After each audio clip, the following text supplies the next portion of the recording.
Hello, everybody, and welcome to a special bonus episode of the Spoiler Warning Podcast. This is our coverage of the 2021 Sundance Film Festival. I'm Christopher Schnese.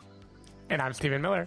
And if you're joining us for the first time, the Spoiler Warning Podcast is a weekly film review program. Each week in the show, we're going to dive in, debate, discuss, and argue over the latest films coming to a streaming platform near you. As we said, this time we're talking about a number of films that technically came to a streaming platform near you.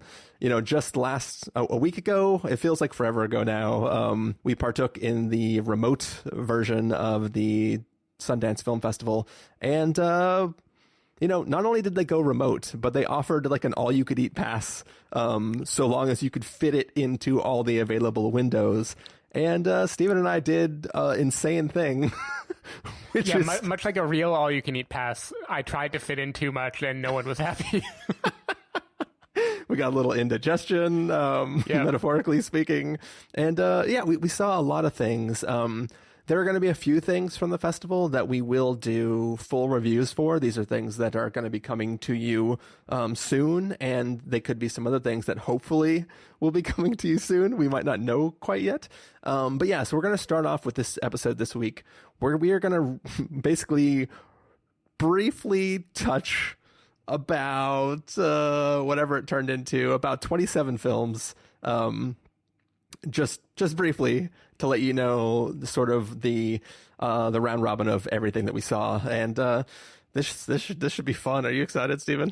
Yeah, I'm excited. Maybe we should just preemptively say a little bit about what our experience was like with this, because we've done a few different festivals by now.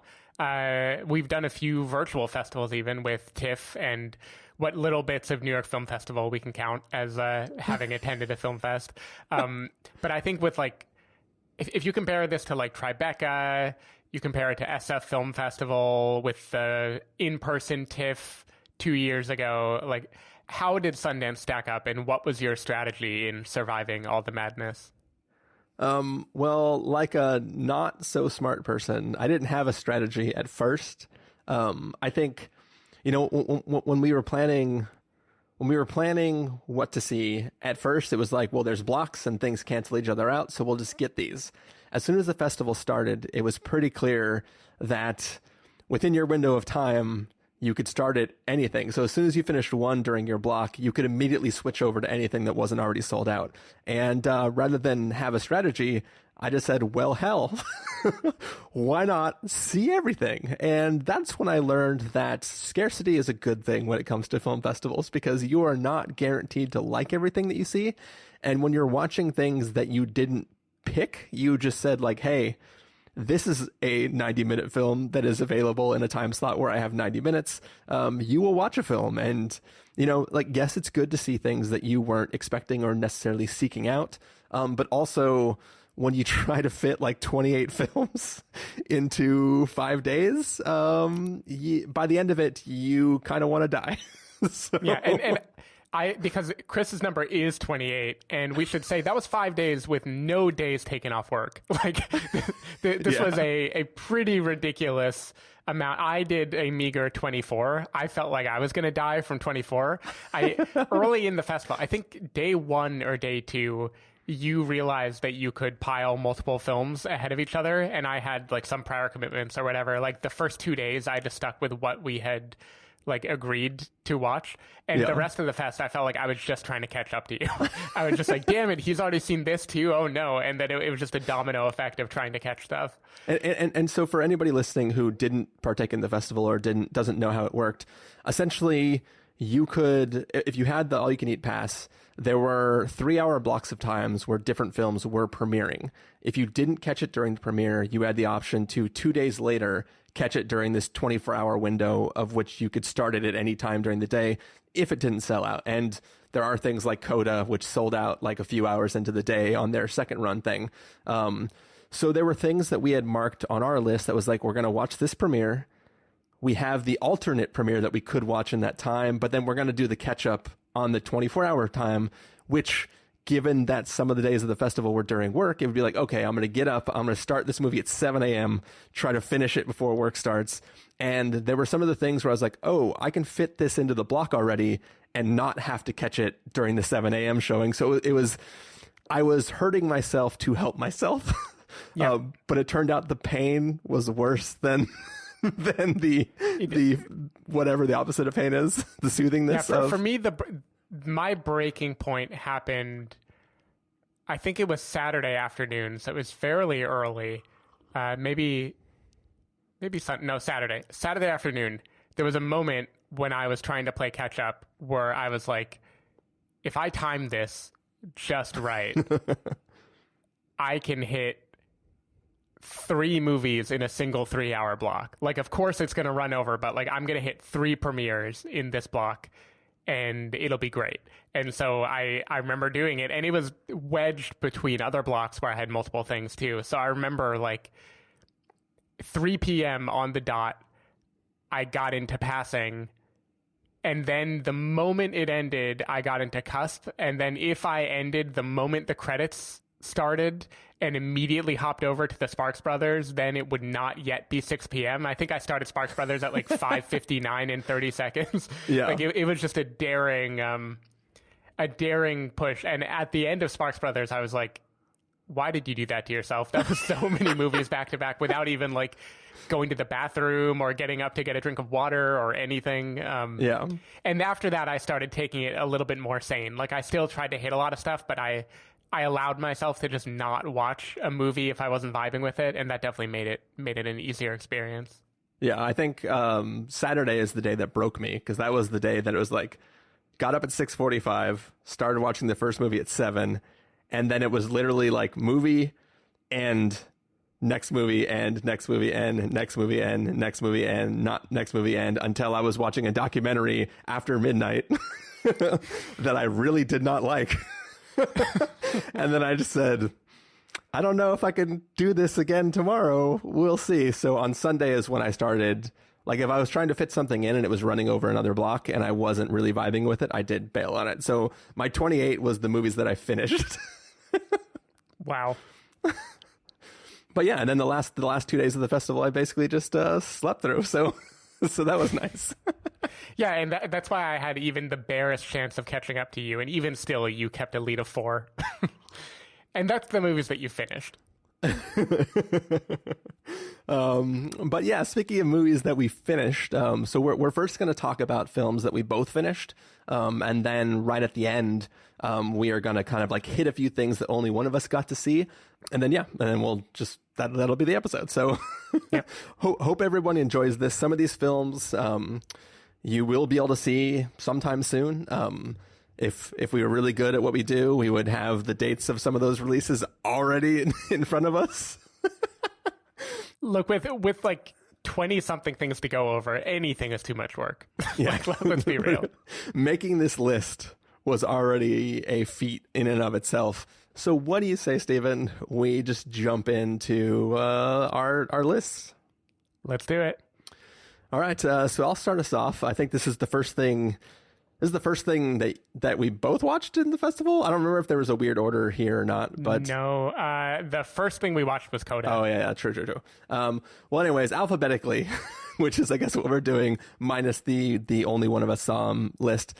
The first film on the list is a little film called Censor, which is sort of a 80s throwback horror film, but it is about a woman who works for a censorship bureau, organization, group, and her job is to watch these like really gnarly slasher films, and she makes notes about what scenes need to be removed if it's going to be able to get an R rating instead of like a NC-17 or whatever the equivalent is over in the UK. And basically she becomes obsessed with the films of a particular filmmaker and a certain thing about her past that filmmaker's films sort of remind her of. Usually I throw it to you, but should I just say what I thought of it, Stephen? Yeah, I mean, just however you want to do this. Okay, I guess whoever introduces it can go first, maybe. Yeah. But yeah, so this is a film that when it started off, I really, really liked the opening to this film. I really liked the idea of this person who's sort of hopefully seemingly well-adjusted, who maybe has had some trauma of some sort in her past, who makes her living by trying to figure out how to edit slasher films for content, and then how her sort of ability to separate real life from this stuff sort of starts to break down. Like that wall she builds as she does it starts to break down. And I was just really, really into like the premise of this film, the 80s throwback feel to it. Like everything was super, super great. And then at the end of the movie, it just becomes an 80s slasher film, and I just didn't care anymore. So that's sort of my quick spiel on Censor. Yeah, my quick review. I didn't hate it, but I hated you for making me watch it. No, just kidding. I mean, I also was kind of hooked at the beginning. I liked the idea of it. I thought it was a good use of like the 80s VHS type aesthetic to make it be set in a period when a person was literally censoring VHS tapes. Like that is just right for getting that kind of tone. And it worked well for a while. But even when it was working well, I wasn't happy I was watching it because I could tell like this is just going to make me uncomfortable. Like there is a film that she watches the first time that kind of it ties with her past that just creeped me the hell out. I was just sitting in my living room watching it like, what am I doing? Why am I watching this right now? I'm not going to be happy. They're not happy. Nobody's happy. What are we doing? Yeah.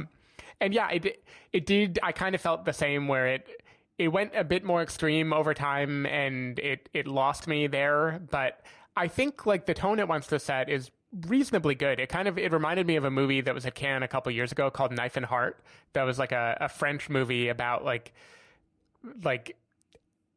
erotic horror in France. And it was the same kind of thing where like that was a movie about people trying to make a movie and there's like a slasher on set in the movie who keeps killing people. And this is kind of similar where it's like it's about movie making and then it also is the movies that it's about. And the blurring is fun, but yeah, the campiness plus my inability to enjoy horror kind of shot this one for me in the end. Yeah, the one thing that Censor did teach us is that the 9 p.m. Pacific block is actually the midnight block. And there was a pretty obvious thematic resonance between all the films that we saw during the 9 p.m. block that might have helped with our choices as we were selecting films. I may have stopped watching 9 p.m. block movies after Friday night. See, that's why you were having behind me, because I was just cramming those in, because that was the one where it's like... Yeah, you were still powering through. Because I was waking up... for the first few days, was still afraid that somehow you would be able to get access to a movie before 7 a.m. Like they might open it early. So I was getting up and sitting here with a cup of coffee at like 6:25, just like, I'm ready for it. I'm ready for it. And that is great unless you are planning on watching movies till midnight too. So I decided to sacrifice the evening for it. But a movie that you should not sacrifice, and one that definitely is not the 9 p.m. block, is a film called CODA. I mean, there are a handful of movies that if you've read anything about Sundance, you may have already heard about. CODA is certainly one. This was picked up by Apple in, I believe, the biggest festival purchase of all time. So this is a big crowd-pleasing film that is about a girl, a senior in high school, who is the daughter of two deaf parents and the younger sister of a deaf brother. And she wants to be a singer. And this is kind of about how she navigates those two worlds, the world of ASL and the world of being in school as a teenager trying to fit in, and how those two cross paths, and what she has had to do on behalf of her family, and how much of that is allegiance and how much of that is like her being tied to them in a way that you need to break free of. And this is just a great feel-good movie. I can't objectively analyze it. Here's what I know. This is the first thing I watched at Sundance. The first thing anybody watched, I think, was the opening night film. Like, I think was the designation. And I just had the biggest smile on my face from watching it. It is a kind of obvious movie. Like, it goes through all the beats that you would expect a film like this to go through. You kind of know where it's headed. You know when an emotional moment is going to come up. It has a male romantic lead, the kid from Sing Street, who... whatever, not a lot going on there. But the core dynamic geez, that's where the kid's from. Yeah. So we've heard him sing before, too. But the core dynamic of this girl and her family was, I thought, just completely fantastic. Like, I was completely won over by this movie. Like, The cry moments are such good cry moments. It hits a lot of beats that our collective favorite film of last year, Sound of Metal, hit. The lead actress, I think, could easily be like the next huge lead actress. I thought that she was so charismatic and charming, and she was able to sing and emote and do sign language at the same time. This was just a good, feel-good movie that I can only imagine in a crowded theater would just have like done completely gangbusters. Yeah, I enjoyed CODA a lot. I think for about the first third to half of the film, it had this feeling of being sort of like a TV movie. There was something about it that just didn't seem big movie to me, and it took me a while to get over that, to be honest. But I think by the end of it, it had 100% won me over. Obviously, with like the emotional beats, this is a film that like from the moment the premise is sort of given to you, and the first time she talks to her teacher in choir class and the teacher says like, you should think about this, you're like, okay, I know the entire plot of this entire movie now, because it's obvious I have all the pieces that I need to do.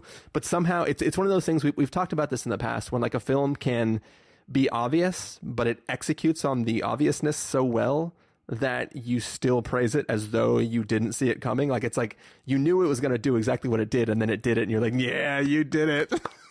Right. So I really, really enjoyed it. And there's also something too that like I wasn't familiar with the actors who were playing the family members, but they're well known in the like that community. And one of the things they do that's really, really interesting is the type of acting they're doing in this is so different from what is happening in Sound of Metal. Like in Sound of Metal,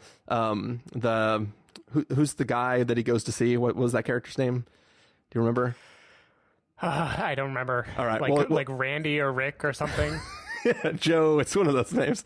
But that guy that he goes to see, that guy is saying profound things to him, right? And his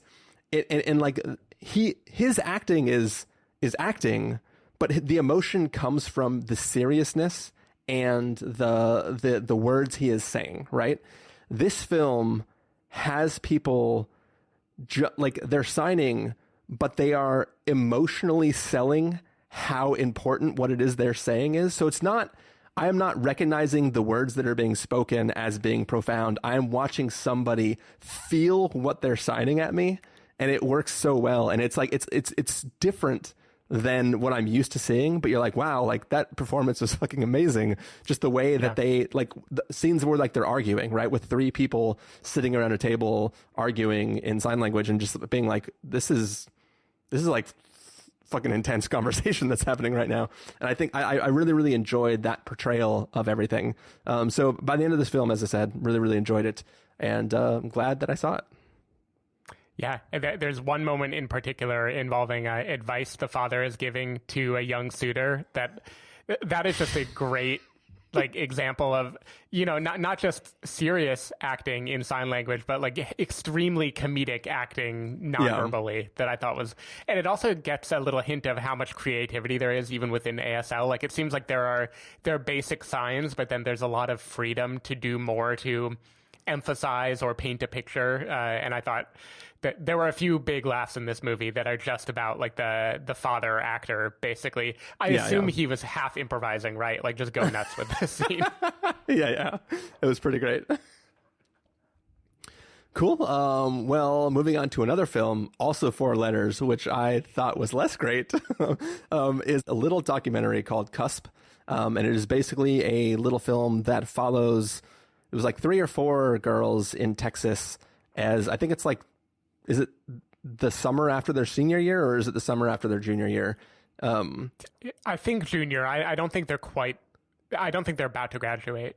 Gotcha. Okay. So it basically it's following these young women. It's sort of a look at the things that are going on for them, their views on like their world and where they're headed, and their interaction with the boys in their life. And if I'm honest, there was something about this film that I felt like every shot I was watching right before the filmmaker hit record, they asked a leading question to the kids and then hit record and then like tried to play it as though all the topics they're discussing are coming up on their own organically in the conversation. And I never really felt to me, it just felt very like I felt the influence of the filmmaker trying to drive these conversations amongst these girls. And for some reason, it didn't hit me as authentic the way I would want a film like this to be. And then by the end, when the summer's over and all the girls are making these declarations to the audience about like all the stuff they learned over the summer, I was not convinced any of them actually learned any of that over the summer. It just felt like you can't talk magically about this experience that you had when you haven't shown me that journey that you've been on this whole time. I don't know. For me, it just didn't work. I know you are more positive on this than me, Stephen, so I'll let you praise this film. Yeah, I'm positive. I'm definitely not raving about this movie. I think this was a good... So there were a lot of documentaries that we're going to talk about tonight. I would actually say Sundance's strong suit might be documentary. At least that's the sense I got just from the number of things that I thought were at least quite good that I watched. And this is a genre of documentary that I'm a fan of when it comes to the fiction world as well, which is the like cinema verite, like fly on the wall. Let's just watch people interacting and get a sense of who they are.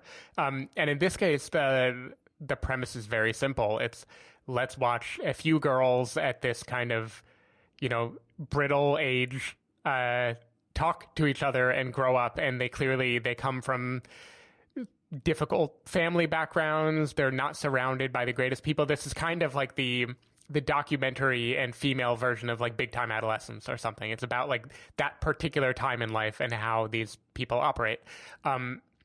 It didn't feel stagey to me. I found it very moving. The way I saw it is any teenager who is in a documentary is performing, of course. Yeah. Like they spend their life performing for a phone, the TikToks and the Snapchats and all the whatchamacallits,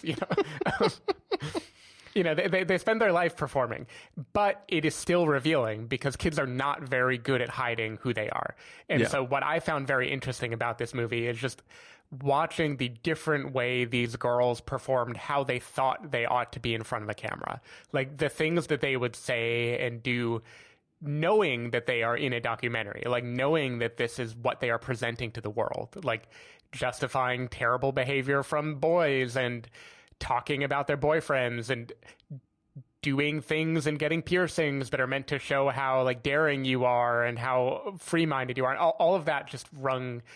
It reminded me of American Honey. It just rung like extremely true to me, even though it didn't add up to a lot. Like I think this was a pretty minor documentary, but I thought as a respite from everything else I was watching, this was the kind of like put me in another person's shoes documentary that just it moved me in exactly enough of a way. Like it didn't do any more or less than I thought it had to do. Yeah. Now a movie that moved me much more is a film called Flea, an animated documentary. Another one of the kind of big purchases. I think Neon picked this one up, so people should be able to see it at some point. And this is an animated documentary about an Afghani refugee who basically escaped from Afghanistan, spent a while in Russia, and eventually made his way to Denmark. And this is him speaking to a documentarian and dictating what he remembers about how he immigrated, like how he got to where he is today. And it's a very kind of unreliable narrator dictation of memory. I don't believe this is like a rotoscope style documentary. I think it is literally they filmed it and then someone went back and animated with his voiceover narration, informing roughly what they would animate. And obviously, I was going to say, obviously, like part of the documentary is him laying on a table recounting a story. And even if they did rotoscope that, that's literally the only thing they could rotoscope because this is all flashback, basically. So yeah, that's true. Yeah, so this is pretty much all creative animation. I loved this movie. This is actually, gun to my head, I think this is the favorite film that I watched at Sundance. Like if I had to name one, I think this was it. Yeah, kind of surprising. I didn't expect it to hit me this hard. I'm a sucker for this genre. Like Waltz with Bashir is a movie I really loved that is also an animated documentary that is about an Israeli soldier kind of remembering like an atrocity in Lebanon. And it was the same kind of thing of like flashing back in his history and striking. You can do a lot with animation. Like you can have a whimsical tone 1 second and then a very dark tone, and you can kind of you can reflect the fuzziness of memory in a way that I find very, very interesting. Persepolis also came to mind too, like just a kind of moving coming of age story. And this I just thought was so, what this film managed to do, which is tell like a very quiet story and really get you inside someone's head and just to animate what it felt like for him, just by virtue of like hearing him tell his story and then trying to put some kind of visual to it. I just found it incredibly moving. And I think this is the kind of narrative that like we don't get a lot in an authentic way. Like it is very rare that a refugee can tell their story, especially if they're living in a way where they've had to kind of cover up who they are and why they got there. And that I just think this movie is wrestling with so many interesting things about like your history and the unreliable nature of your identity. And it worked on me real well. This was a great like 7 a.m. watch that really stuck with me. Oh, dang, 7 a.m. Yeah, this was the first of the day. Yeah, I definitely picked this up during a midday slot where I had like a window open where I threw it in real fast. But yeah, I think for me, what is the most interesting about this documentary, and aside from the animation style and like the way it's a story that's trying to like hide the identity of the person who's telling the story, is for me, what was most interesting is that this is a person who not has blocked out these events, but has not really talked with anybody about these events until the moment that he is now talking about these events. So it's like he is at a place in his life where, he's basically wanting to tell this stuff to his partner. And like he's reliving these moments sort of for the first time. So it's kind of you're watching a person discover this past in a way as they try to recount it, because they have had to sort of just keep both their own identity and their like worldly identity all a secret this whole time, and now they're able to sort of like unleash it in this way. And it's there's something really interesting and compelling about just that person kind of discovering this past for the first time in a long time. And also they haven't really had the ability to talk about it with the other people who are involved in the story because of stuff you'll find out if you watch this film. But yeah, I think it was definitely an interesting film that like for a lot of the runtime, I was mentally stimulated and intrigued by the storytelling. And then by the end, once again, like just out of nowhere, just fucking wrecked me with like the emotion that comes at the end, which I was incredibly surprised by, where it's like the story is all about one aspect of his life, and then when it becomes about a second aspect of his life, it just like hit me for like it's like, amazing. Yeah, I don't know where I thought the ending of this was really brilliant, and the entire journey that he goes on is really, it's a harrowing story, and it's very interesting to watch. So yeah, I'm a fan as well. Cool. Well, the next film on the list is a little film called How It Ends, which is, so I think there's a pretty obvious theme of most of the films that we watched this year. There's a sense that a lot of these things were made during COVID, like small scale stories, not a lot of people involved in making the production. This one, How It Ends, is actually like a literal COVID story. Like there's even a title at the end of the film that says like lovingly made during the pandemic or something like that. But basically the premise is that tomorrow morning a meteor is going to hit the earth and kill everyone. And everybody is sort of just trying to figure out what they're going to do for their last night here on Earth. And something about the being close to death has caused the literal manifestation of everybody's younger selves to be sort of with them. And it is the story of one young woman and her younger woman self going about their night, trying to, put their affairs in order and try to find something fun to do on their last nights here on Earth. And I thought this was an incredibly endearing film, a film that probably we put it on the list because whatever, seemed fun. But I thought it was actually like just something about that walking the empty streets, going to what has to be everybody's real house in LA and just kind of interact. The entire film is like a series of little sketches of just encountering another person on their property and experiencing what they're doing for the last day of their life, and then going on to find the next person. And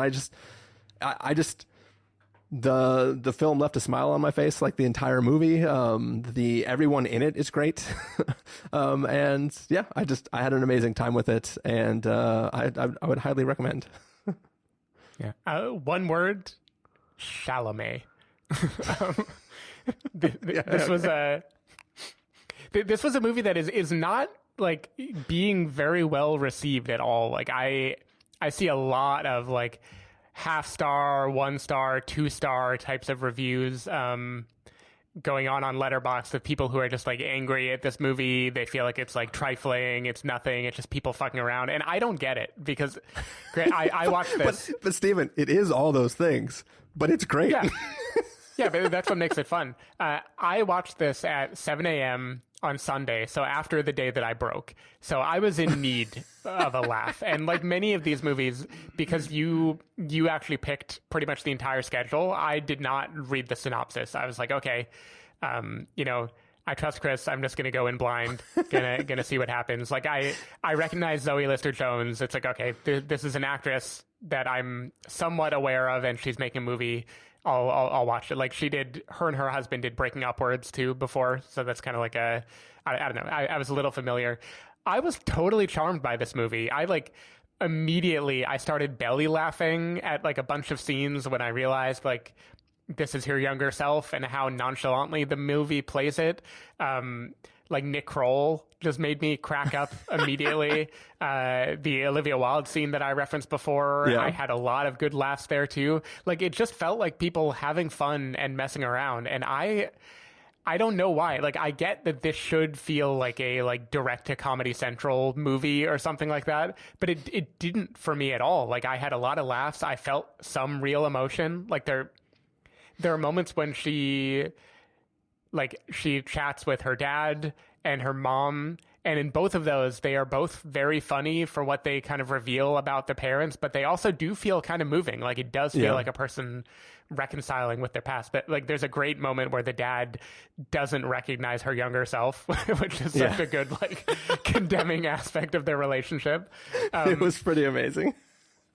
Yeah, I just love seeing all these comedians like Tawny Newsome shows up, like pretty much the whole cast of It's Always Sunny shows up. Like it just made me smile. It made me laugh. I don't know. I'm here for it. I don't know why the haters gotta hate. I was a fan of this movie. Yeah. And it is too. I don't know whether to me, like I said at the beginning of this episode, that I think being limited is better for a festival because you can only see the things you're really interested in, and whether or not you like it, there's breaks between things and you're good to go. But I wonder too, if people who saw this, it was one of 4 things they might have seen the entire festival, and they're just like, man, that was not worth it for me to have like checked in at this exact time to see this film. Or like, I don't know. That's the only thing I can think of is people didn't have so many things and it wasn't big enough for them to feel satisfied in it. But I think especially amongst like so many things that we saw, it was like, this was just a nice, fresh breath of air, and just really, really enjoyed what I had there. Yeah, it cracked me up. I mean, haters can hate. I'm sure if I were to watch it again, like a year from now, it would not mean anything to me. But for that moment in Sundance, it was kind of perfect. I assume you watched it a year from now when hopefully we're all vaccinated and life is back to normal. Yeah.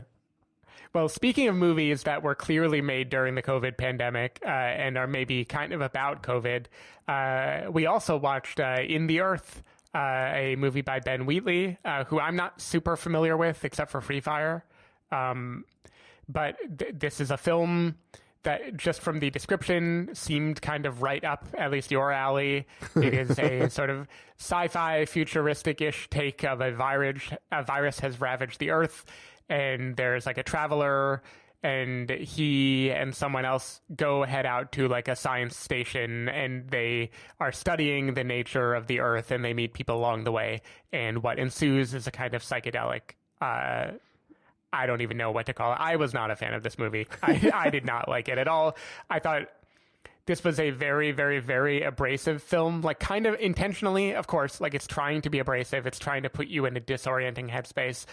But it just made me want to be watching better movies. Like it felt like a lesser version of Annihilation, or even like Upstream Color, if we want to talk about like people and plants and kind of how that behavior melds together. Like I didn't feel like this movie had a lot of new things going for it. It was kind of a mashup of really gory kind of slasher flick, which fit with the, you know, midnight screening aesthetic that we were watching, and an attempt to be a kind of heady sci-fi film. And I think it completely failed the heady sci-fi thing, and that made me not want to root for it as a slasher film either. So I don't know, it was definitely like, it was provocative, like it got a reaction out of me, but my reaction was like, dear God, don't go to that high-pitched noise anymore. Like, I don't want any more of this. Don't strobe for another 5 minutes. Like it was just too in your face for me.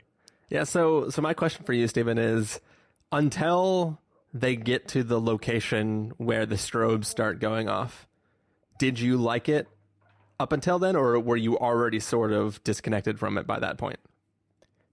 I wasn't disconnected, but I wasn't a fan of it. Like, there's a place they go before that they spend a good chunk of the film in. And I was moderately interested in it, but that was already kind of getting in the horrific slashery territory that I wasn't that intrigued by. Like, it was off-putting, but I didn't feel like it was off-putting with much to say. Yeah. I'll say, until about the strobe section, I really, really, really liked this movie. I was 100% vibing with this. I was really, really fascinated by just what was going on. First of all, like, just the depiction of these people like alone on this journey through these woods, trying to go find this other scientist deep in the woods where this unknown experiment is taking place. Like, I was on board there. Once you meet the first person they meet, who starts introducing a little bit of lore of what's going on, I was still, even when he's like taking posed photographs, I was still like, this movie's fucking great. And I was really, really enjoying it. I think once we get to the sort of last third or whatever it is, where they arrive at the final location, interact with the new character, and exposition starts happening, I was like, oh, you lost me. I'm like, because it stops being this slow tension build and becomes this like literal flashing lights and like crazy music playing, and then people just saying stuff that, in my opinion, doesn't really make sense. It doesn't make sense at all. And it really, like, I couldn't believe how into it I was before versus how, because like, if you go back to our talking about Censor, I was intrigued at the beginning, like, oh, this is interesting. I really like this premise. Let's see where this goes. And then by the end, I was like, oh, okay, you didn't really go anywhere with it. This film, I was like, oh my God, I love this movie. And then it just slowly, as soon as the strobes started happening, I was like, all right, I mean, you're getting a lot of mileage out of those strobes and that music. Yeah. And then once the scientist begins explaining what the strobes are for, and I was like, I don't think it works that way. And it just became a thing where I was like, interesting, though. So I couldn't tell if tonally you would be vibing with it. Or, like, I do think this had a kind of Carruthie type of sensibility where it felt like a movie that wasn't trying to get you on board or not, and there was something there that I thought you might like. Yeah. But yeah, I don't know. It just, even earlier for me, it just felt so intentionally off-putting that I couldn't, like, it wasn't like I didn't get it. I was just like, okay. It doesn't help too that this was one of those movies that I watched with my significant other on the couch, and I told her, like, oh yeah, look at the premise. This is going to be sci-fi. You know, it's probably not going to be too like scary or violent or anything. And then I spent a lot of the movie regretting having told her to watch it with me, because clearly she was not enjoying it. Yeah. Cool. Well, it was In the Earth. The next film we're going to talk about is the literal last thing that I watched at the festival. And then I said, you know what? I think I'm good. I'm checking out. Like, this is the last thing I need to watch. And that is a little film called Jockey, which is a film that stars Clifton Collins Jr., who I'm a fan of, who it's basically, he is an aging jockey, who is both at sort of like the end of his career age-wise, but also potentially health-wise too.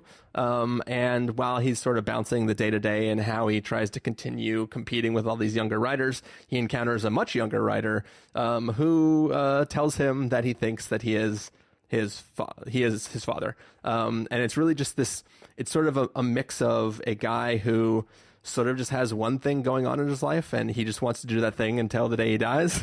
But he might not be able to do it forever because he literally can't do it after a while. And then also a man who is kind of, he's self-contained in his life. And then now this other person comes in who calls into question whether he should be so self-contained. And it's really just a very interesting journey of just what it means to do something you love. I think, I assume that most of the people in some of those meetings about where jockeys are talking about like bad falls and stuff, I have to assume those guys are real jockeys. It had that feel of like festival movie where you brought in a bunch of actual people from these sports and had them tell real life stories to get you invested in it. And I just thought it was a very, very touching film. I love the ending, like the final basic shot, and just the way that is, the way it's both shot, the way it's acted, and sort of what that all means in that moment, and like how that relates to the culmination of where this person has been over the course of the film. I just thought it was a very, very interesting, compelling, touching film about a profession that I don't really know anything about. I've been to one horse race in my life where my dad and I went and bet on some horses, and of course realized that, oh, you only make money if you're throwing hundreds of thousands of dollars on the race. I enjoyed it a lot though. So yeah, what did you think, Stephen? Yeah, I feel like this was exactly what I expect a Sundance movie to be, and I mean that as a compliment. Like, this was a good, small, independent film that is telling a kind of quiet story about a person's life. It is informed by an actual, career that people have, and it clearly has a good number of, non-professional actors playing effectively themselves. And it worked on me really, really beautifully. I think Clifton Collins Jr. does a great job. I always like seeing Moises show up in things too. I liked him as the son here. It reminded me of a ton of stuff that I really liked, like The Rider, the Chloe Zhao movie. Bull was a movie out of Cannes 2 years ago that also was about that was a little girl who starts working with a guy who looks after horses, and they kind of form a bond. And there's clearly just a thing about this idea of like an older person who lives a kind of like somewhat rugged, very physical life, and them interacting with a child and kind of having having a relationship form between those two people. And I thought, like, Clifton Collins Jr. was very, very moving in this. He had a lot of really good moments. I think he clearly, I guess I haven't studied his physique, but I feel like he slimmed down a lot for this role just to like get in the shape of a jockey. It has a lot of that kind of the wrestler type of mentality of like, how far is someone willing to go to do the thing they love, even if it hurts them. I thought it was a lovely movie. It was not my final one of the festival, but it definitely would have been a good close of the fest, because it's just the kind of intimate little thing that if it weren't playing at a festival, you might never hear about it. You might never watch it. And I'm glad that I watched it. Yep.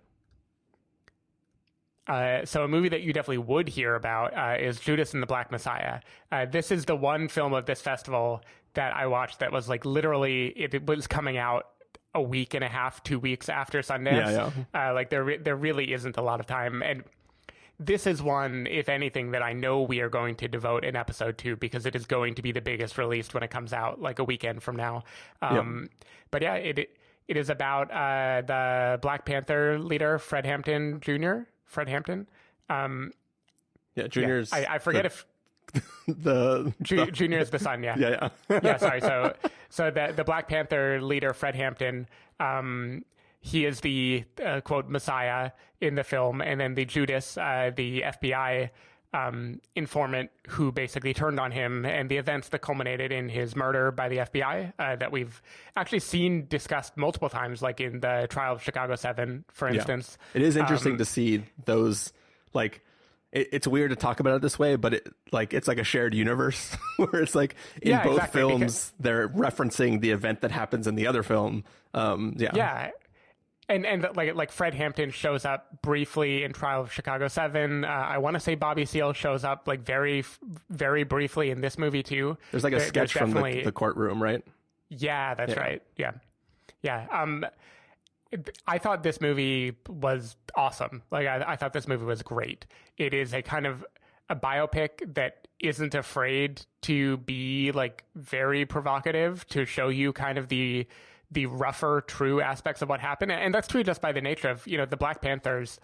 Much like when I was learning about Malcolm X last summer, my understanding of the Black Panthers growing up was, oh, they were violent, they had guns, they were, you know, a militia movement. Like it was very much informed by this like conservative white view of, oh, they were an assault to the order of things, and that was scary. Yeah. And this movie purposely steers into that and kind of makes you confront what they were up against, you know, in combating the police, and makes you kind of just look at them in a different way. Like Fred Hampton is an amazing orator in this film. He's an amazing rallier of people, but he also, you know, he isn't afraid to like take off the gloves and go fight, you know, like there are shootouts with the police in this movie. There are like shit goes down. And I think that this is just such an interesting film that is like not at all afraid to explore that dynamic.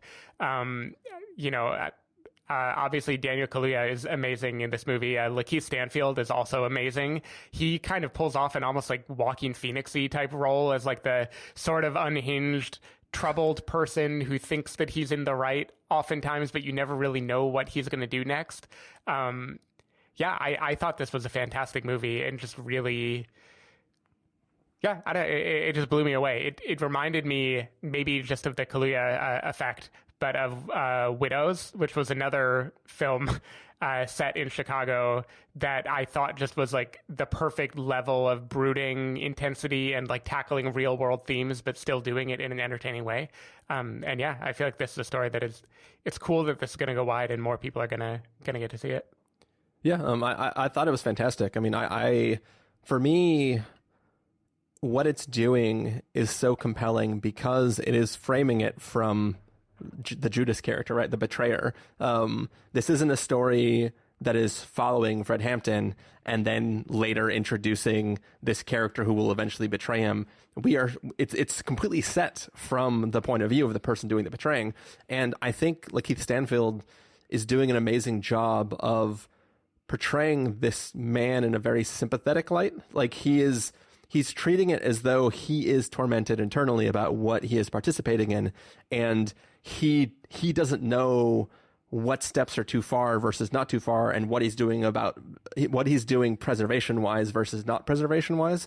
And I think that like it's a really interesting way to try to tell the story, and it becomes how interesting it was to me is even more interesting when you see the real guy in his last interview that he ever gave, and you see the difference in the remorse of the character versus the actual man. And obviously, if you know the actual real life outcome of things, maybe there was some remorse there. But I think that it's just interesting to see the way the characters played over the course of the film and the journey that you go on when you know where it's leading to. Like, you know the eventuality of what's going to happen, but watching this character make that journey and make those choices and see how the other people view him, I found it like a roller coaster ride of emotion. And I think that like just everybody is I was just really happy with it. I also don't need to spend too much time on it, but like Jesse Plemons is great in this movie too. And I want him to be a Bond villain.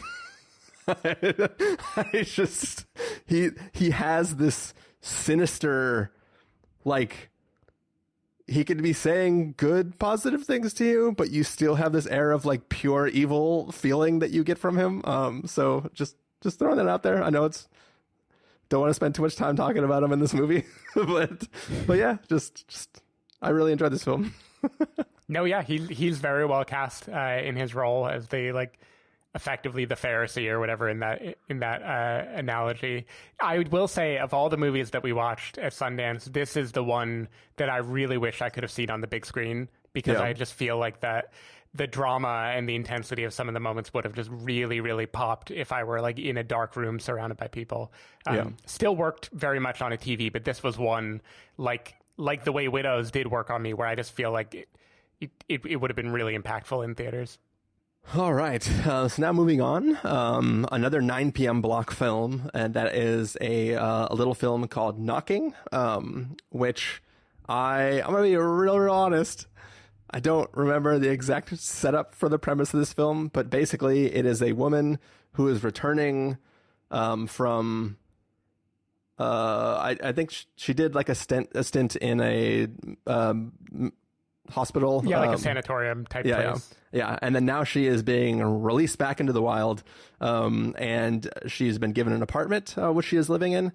And as she goes about her days, she begins to feel like there is a knocking that is happening, either through the floor or in the wall. And she becomes sort of obsessed and overtaken by what is the source of the knocking? Is somebody in trouble? And it's sort of a film about gaslighting and sort of a film that's supposed to evoke sort of the horror genre, but rooted in, mental illness and a bunch of things. And I think for me, it didn't quite work.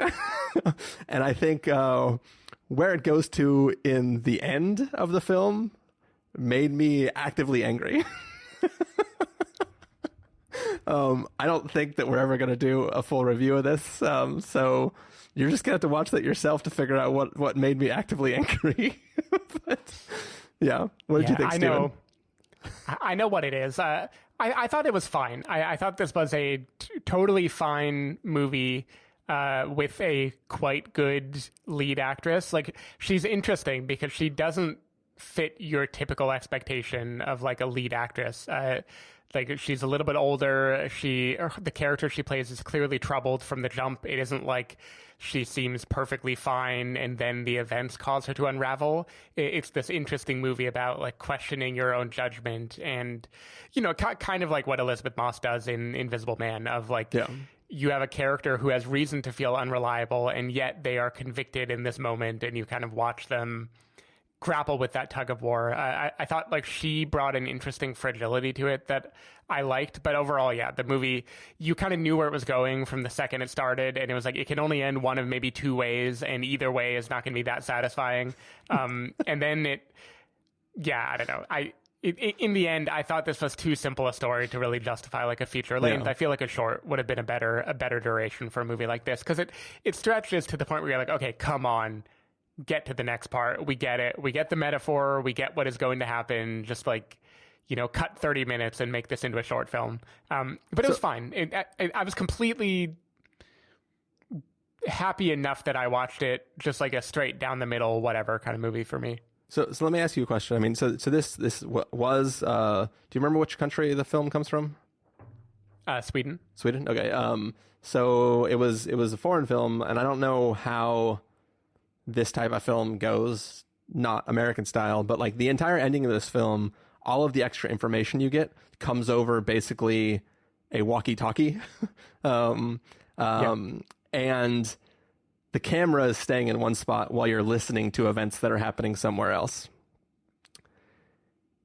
In an American film, right, you could say that like, oh, that was added after the fact because people in focus groups didn't like some aspect of the way this film was ending. So they did like some sort of audio reshoot and layered that over the top to give an ending that made things more clear or communicated one point that they wanted people to take away instead of another point.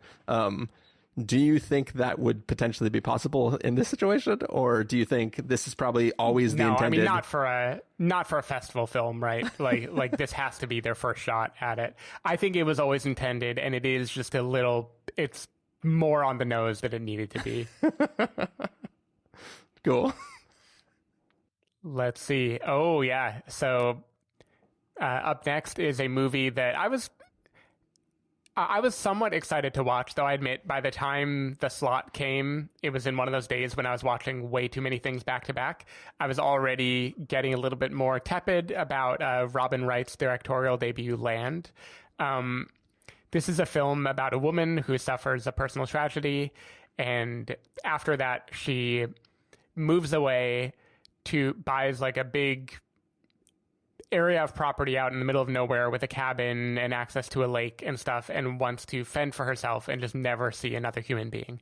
and this is about kind of her first year living in isolation and what that does to her. I hated this movie.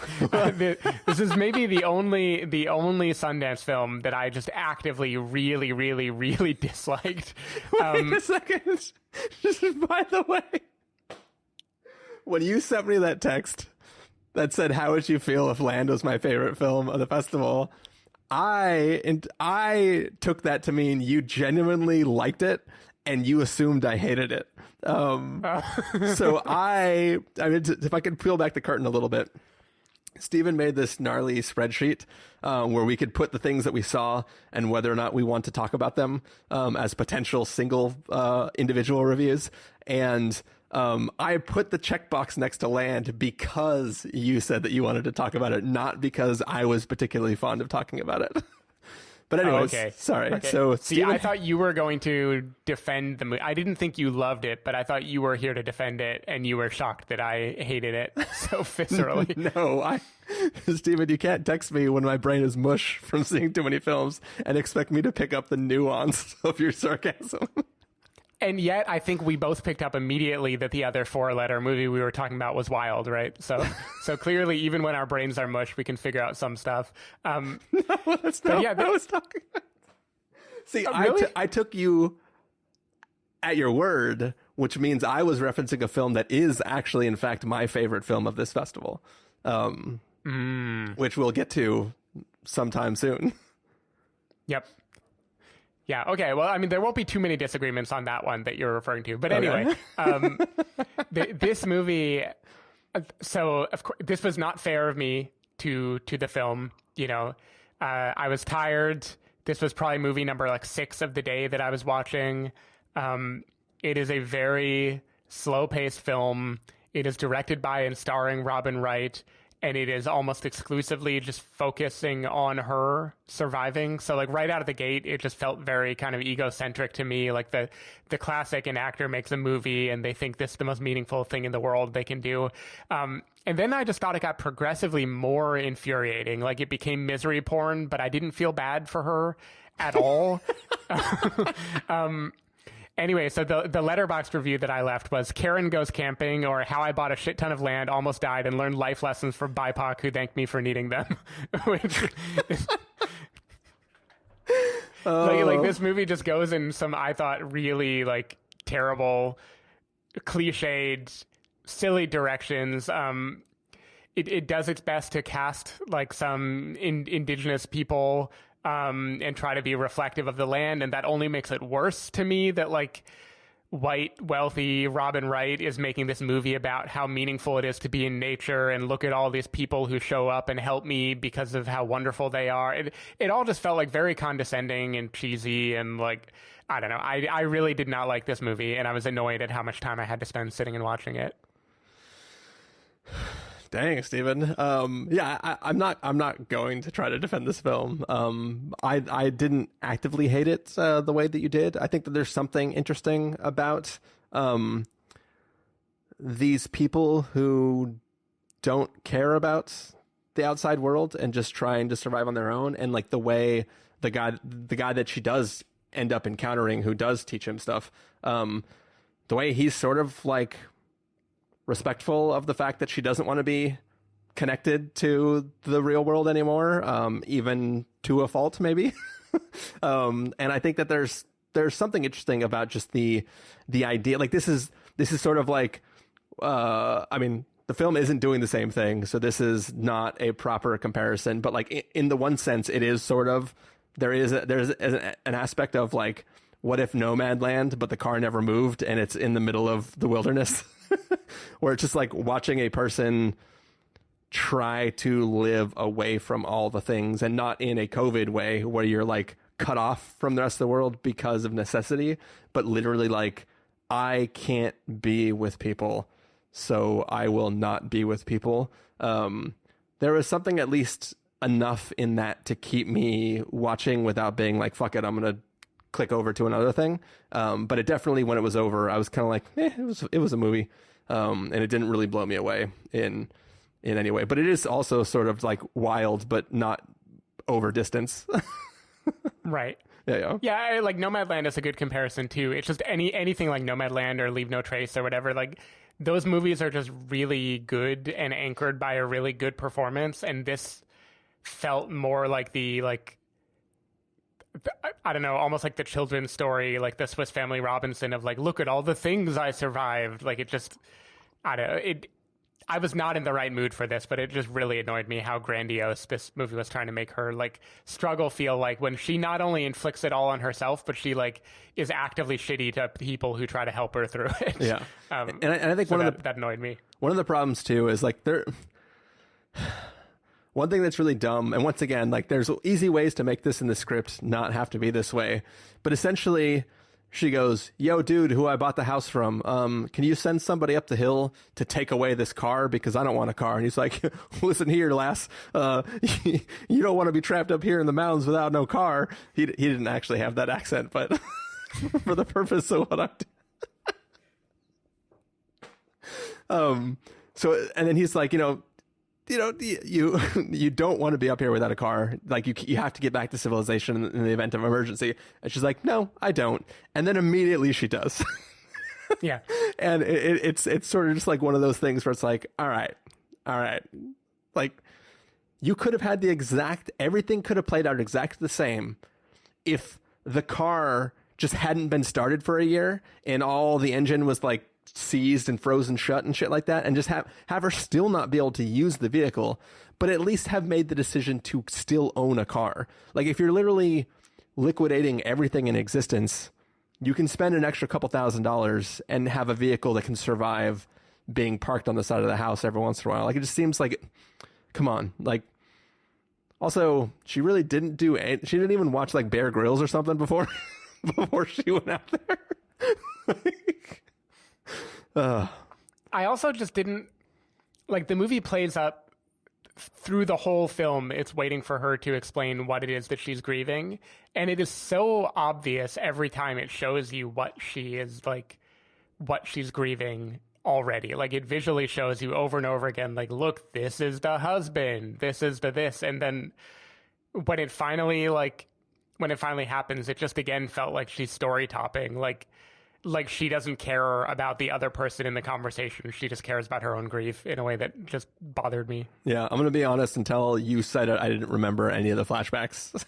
So I was like, I couldn't even tell you what her tragedy was. And I was like, oh, yeah, okay, cool. Well, it ties in with your favorite movie, The Festival. Wait, does it? I think so. I guess I don't remember how anything happened. But anyways, another little film about children that I might not have cared for was a little film called Marvelous and the Black Hole, which is about a young girl who, is having trouble caring about being in school. She seems to be like accelerated out of normal school, and she's going to some like after school college course kind of thing. And she's not vibing that either. And one day when she is forced to write a story about some career path, basically make up a business, she encounters a woman who is a magician, who performs at parties and stuff like that. And she sort of gets sucked into the culture around magic. And becomes involved with it, and then might learn to accept her father's love of another woman. I don't know. I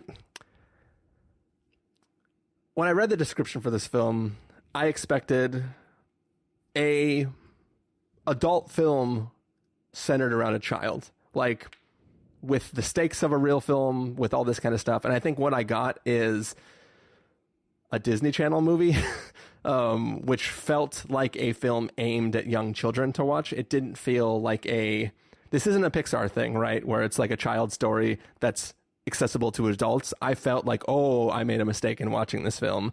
And I really did not care for it. And then this is the part where Steven's probably going to make me sound like an asshole and talk about how much he loved this movie. This movie was fine. Okay, good. It was cute to be sure. And like, God knows, any movie that's under 90 minutes in the festival, like, I just inherently am happier with it anyway. But I felt like this one was really, really rushed in the sense that it's a coming of age story. You know what the main mile markers are going to be. Like, you kind of know, okay, a relationship is going to form. They're going to get here, then here, then here, then here. And it feels like the movie was so sure that you knew how it was going to go. They forgot to fill it in with most of the details. Like the central relationship between Marvelous and the black hole is not actually given a lot of supporting detail in the film in terms of seeing them build a relationship together, seeing why she trusts her, seeing how they get close to each other, why they come to care for each other. They kind of just hurry over that so the movie can be in and out in like 80 minutes. And I think that does a disservice to it because it's a cute child actor, like at the center of it. Like, I think she was fun enough to watch. Seeing Rhea Perlman, that was fun. Like, I haven't seen her in anything in a while. It was charming enough, and it had a big kind of finale moment that didn't make me cry, but I felt like the little heartstring tugging that it wanted me to. Like, all that worked completely fine for me, but I just felt like it was all shorthand, and in the end it was like an outline of a heartfelt coming of age film and not really like a full one in its own. So I don't know that it was meant for kids. I think it was meant for us, and it just didn't fill it out the way that a movie should have if it wanted to earn all the oohs and ahs. Well, I think for me, the reason why I think the film is made for kids is because all of the dialogue in the film is delivered in a condescending manner. Like, it is speaking down to a child always. And even when the girl and the magician are becoming friends, it's still like, all right now, kids, do you want to see a magic trick? It's going to be really good. I have done magic my whole life, and I love doing that. It's like, drop the act. Like, it's fine when you were like doing the performance for the kindergarten class or whatever was going on. But like, when you're talking to her out of that context, like, talk to her like an adult, because this is supposed to be like a story of a child like grappling with what they want to do with their life and how to respond to like dynamics of the family and what to do when you've lost a mother and your father wants to potentially remarry. like it seems like, I don't know. I just felt like all of the performances were speaking to children. And that's why I was like, oh man, this is not we're not handling children with the respect of thinking they're intelligent enough to interact with an adult in a real way. Instead, we're talking to children in a child talky voice, and I don't know. I just found that frustrating. Yeah, see, I feel like my counterpoint to that is the story that undergirds the flower trick that Marvelous Margot does at the beginning of the movie. That seems like, okay, this movie is expecting an adult to be watching it, you know?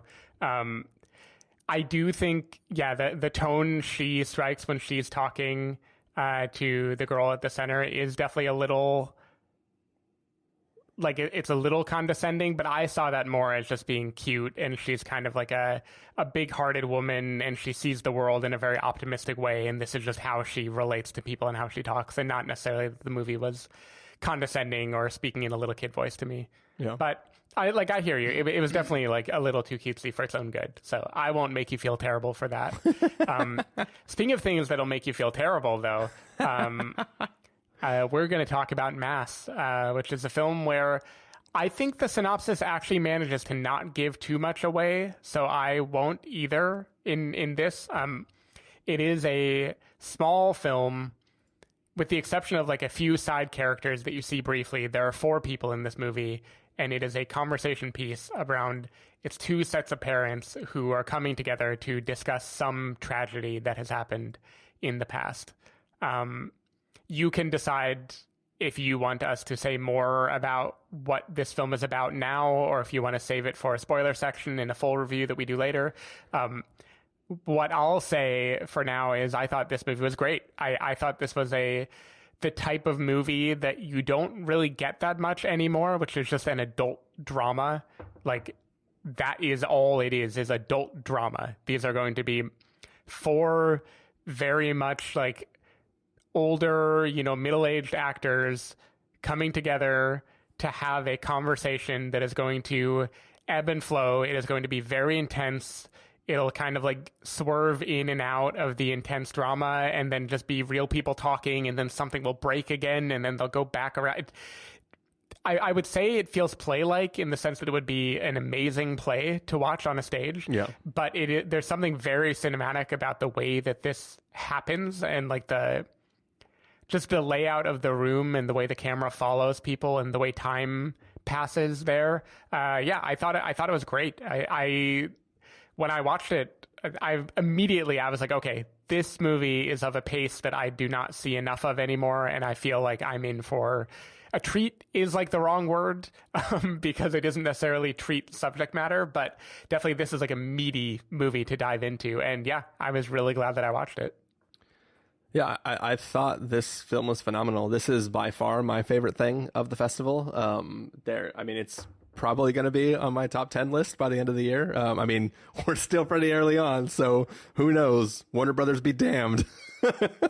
It's probably going to be on that list when it comes time to the end. And it was like, it floored me. Like, obviously we're dancing around what the actual subject matter is that these two groups of people are talking about, but the way it divvies that out, like you can assume you kind of know where it's going to going, but you don't know exactly how it's going to going. And like the way that they unveil it over the course of these conversations, and the way it is two groups of people talking about a generalized subject matter and then slowly honing it in to be more and more specific, and then talking about like the effects of what happened and who's responsible and is anybody responsible, and just kind of like the way it approaches the subject matter was so like intellectual but still emotional. This movie, like I ugly cried during this movie. Like Jamie came and checked on me at one point because I was really not handling it very well. And it destroyed me. And it like, I was like, this is a fucking festival movie. This is like the thing that you go and you're like, I can't wait for other people to be able to see this. I hope that other people feel the way I felt about it, because it's, you never know, like some people might not like this kind of thing. But I mean, we talked about before, like I love people sitting in one location talking and not talking past each other, not trying to say the most intelligent thing. Like this doesn't feel like, obviously this is like a script heavy film. Like everything is just this dialogue between these people, but the way it's handled is brilliantly. And like, you feel everybody's point of view, you feel everybody's emotion, and you feel like, as you said, that ebb and flow between the two sides and what is going and who's in control at any one moment. And these people trying to be good to people who are technically their adversaries. And I don't know, I thought it was amazing. So Mass. Yeah, I think in a strange way, it kind of reminds me of Calvary, which was a movie that is very much people having conversations about big topics of, life and death and what is the meaning of everything. And it had that undercurrent of like just brooding the whole time.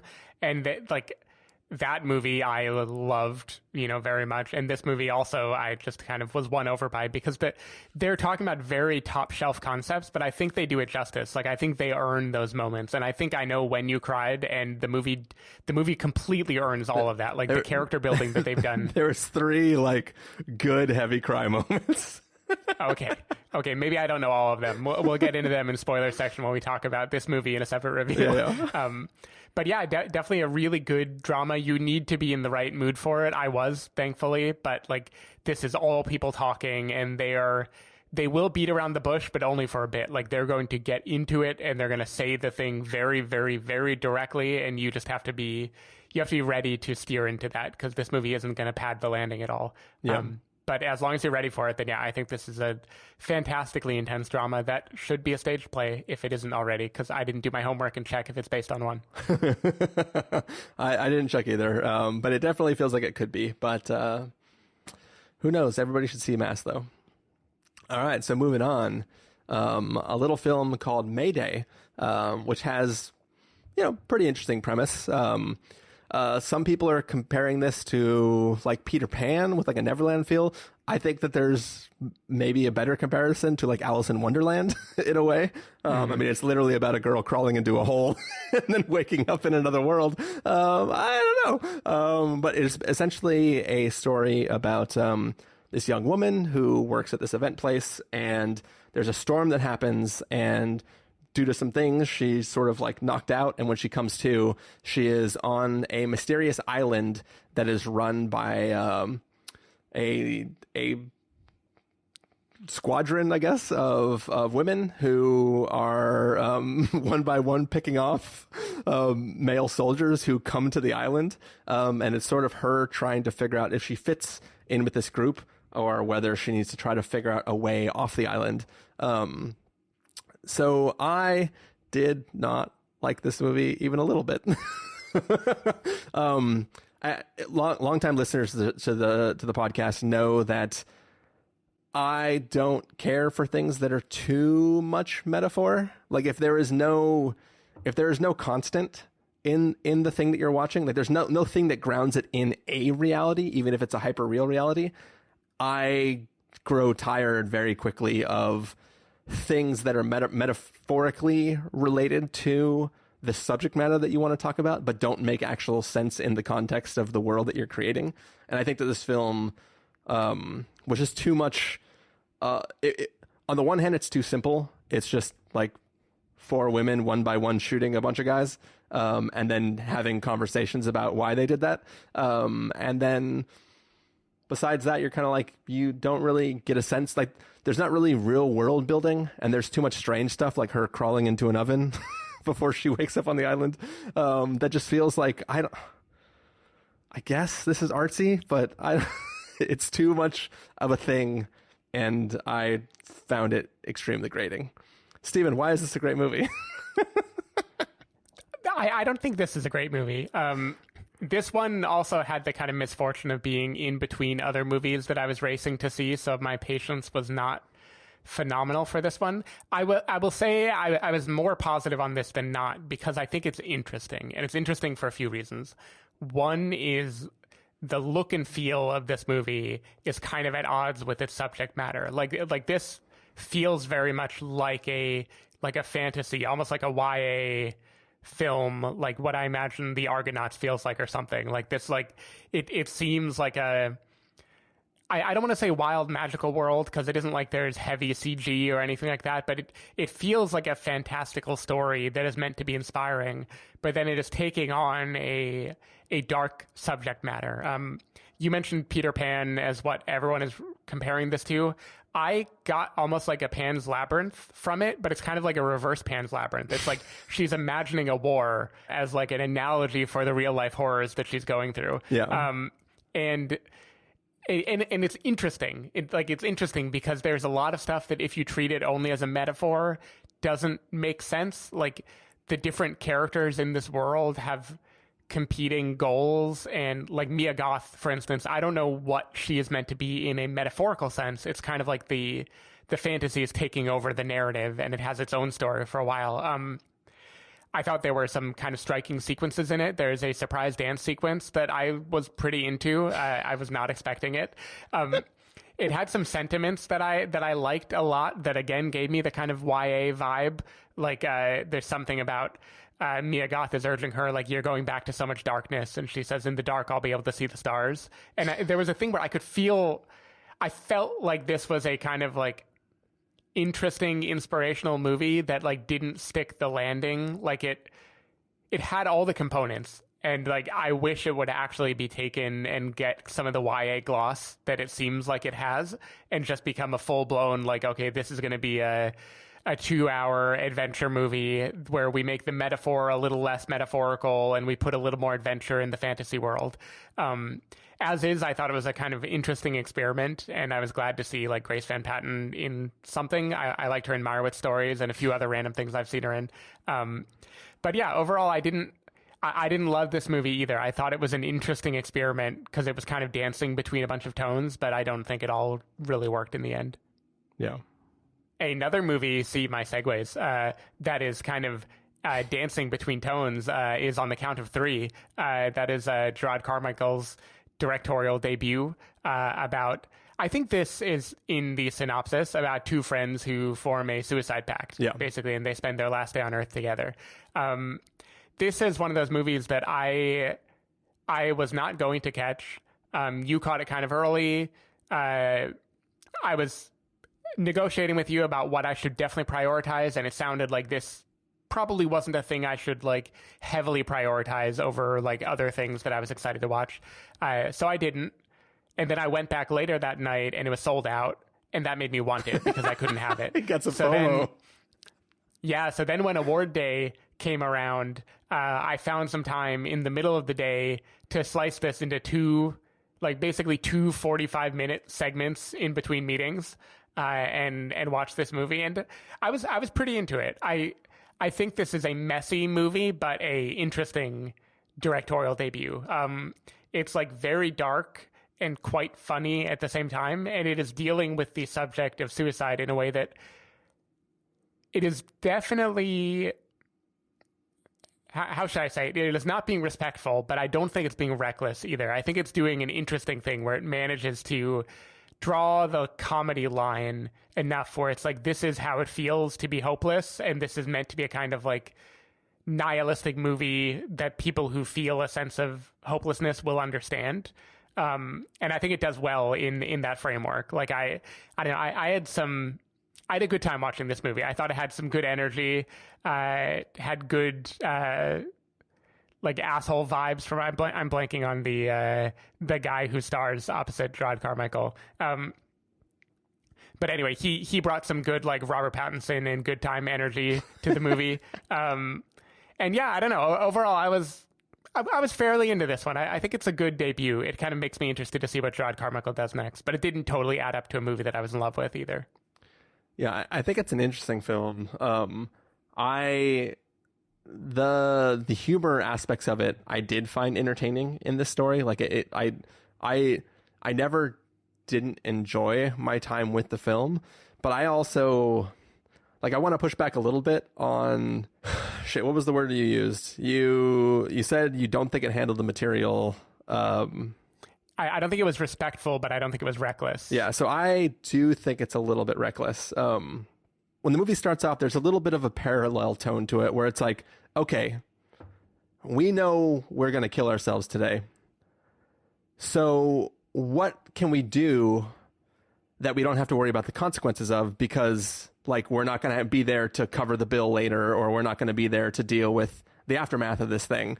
And at first that they're kind of having fun and thinking about I don't need, it feels like they're going to go down the territory of we can eat whatever we want because it doesn't matter. We're going to be dead tomorrow. So it doesn't matter if we eat the spiciest chilies, and they don't actually do this, but it's that kind of thing where you're like, okay, that's interesting. But then it becomes a film about taking actions that don't have consequences for you after you're gone, but do have consequences for other people. Yep. And I think that, once again, this might just be me getting old, but I really didn't I felt like that was reckless because I feel like it's sending a poor message. And it's I don't know.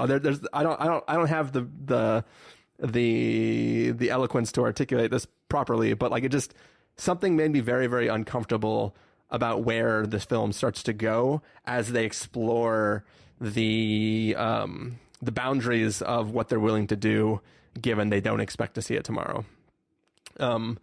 There's also, this film commits one of my least favorite filmic sins, and that is a character finds out a piece of information that is very important to all of their decision making, and they don't immediately tell the other person. They save it for 5 scenes so they can tell that person later. And it's yep. Why the fuck would you not immediately tell that person as soon as you have this bit of information? There is in no world would this person withhold this information under any circumstance. But because it's a film and you want to have a moment where that is revealed and have it to be very impactful at the exact moment you choose to reveal it. And that sort of stuff just always makes me shake my head. No, I hear you. I definitely agree with the second one. There are a few shortcuts the script takes that I think is what keeps this from being a great movie. I think in general, too, the ending is not great. It kind of like loses control of the thread and just decides to bail on the movie and be like, okay, fuck it, let's go out in like a blaze of whatever, like let's just end the movie. Yeah. But I just think, to the first point, this is definitely having them make a lot of decisions that would be terrible ones in real life. Like, and I think the reason that doesn't feel reckless to me is I think the movie makes you aware of who these people are and the fact that they are being very selfish and that they aren't thinking totally clearly. And I watched it assuming that we are meant to believe the audience knows that the fact that they're planning this stuff is kind of crazy. Like, I think the fact that it's played as it's played as kind of motivational, and I think that is the funny, dark thing about it, because, like, it should not be a motivational story. But the fact that it kind of plays that way, and the nonchalant way that they, like, plan things and help each other out, and there's a comment Christopher Abbott makes about, like, man, it's hard not to feel like a hypocrite with all the gun control shit I post online. Yeah. Like there are just lines like that I thought were like a really funny kind of blurring of boundaries in a way that I didn't feel like anyone would watch the movie and misunderstand what they should or shouldn't do, but more that it's just dabbling in imagery that is maybe, kind of frightening territory, especially depending on what other movie you watched shortly before this one. Yeah. Sure, Stephen, and everybody knows that Leonardo DiCaprio is the villain of Wolf of Wall Street too. No, I know, you're right. I'm not holding this the same standard that I held Wolf of Wall Street to. I will go back and give Wolf of Wall Street a must-see. All right. Anyways, let's move on to the next one in the group, and that is a little film called One for the Road, which is sort of the story of one man who is, he has cancer and he's looking at maybe his last days on this earth. And he is trying to get in touch with, an old friend, ex-girlfriends, and kind of make some trips as he prepares to die, to try to, do stuff, mend things, kind of just basically he's trying to unburden his soul essentially by interacting with these different people. So this was one of the films that, so pulling back the curtains again, as we were trying to pick, like Stephen referenced that I picked a bunch of the films that we were going to see in the festival, and I wasn't picking them necessarily on any specific factor. Like in some cases, like we knew actors or actresses, we knew directors, we knew people involved in projects, and we threw them on the list. The day that One for the Road was on there, I was like, oh, One for the Road definitely seems up Steven's alley at the very least. And I was like, we should probably see this. But when we thought we could only see the things that we reserved, we could see two films, or we could see just One for the Road. At the time, I didn't know that it was something that you could fit multiple things into the block. So I wasn't going to see this until like 2 days later, but I was able to shove it in between those first two things that we saw. And I'm very, very glad that I fit it in, because I really, really like this film. It is, first of all, this film has like style oozing out of its nose. Like it is very, very, it is a flashy film. It references like other filmmakers' style of filmmaking. It has scenes that you think they're one thing and they suddenly become another thing. It has a lot of like, beautiful shots and really interesting things to do. But it's also this very interesting story of just this guy trying to set right things that he might have fucked up in the past. And the way it handles each of these situations, I found very interesting, especially because, like, I'll be honest, this guy's kind of an asshole.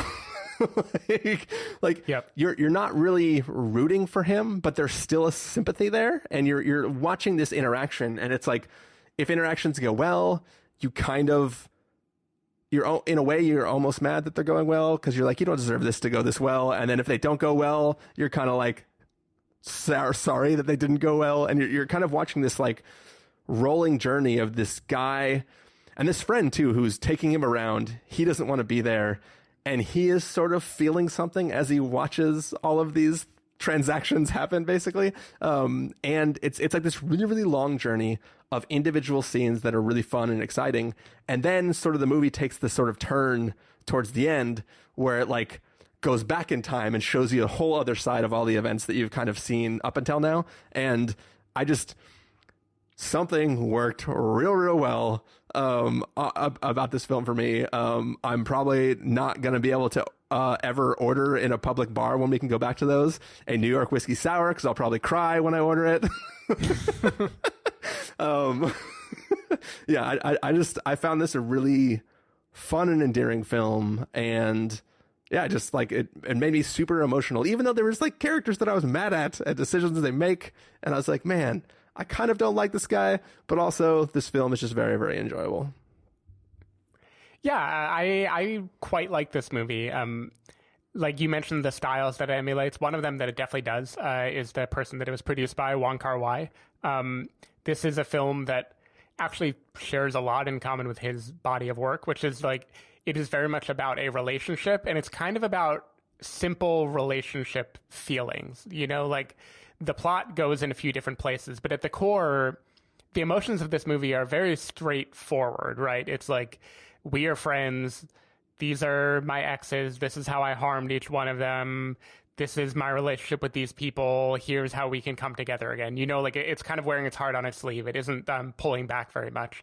But then it lavishes on that so much style, like just the sense of place and the way it puts you in a moment, and the way it films like a bar or like a room or two people dancing or a slow motion shot, just kind of like fills you with emotion that like it takes a simple thing and then makes it beautiful, and that feels extra special, right? Because it isn't like it needed a lot of bells and whistles. Yeah. Like it just amplified this very pure emotion.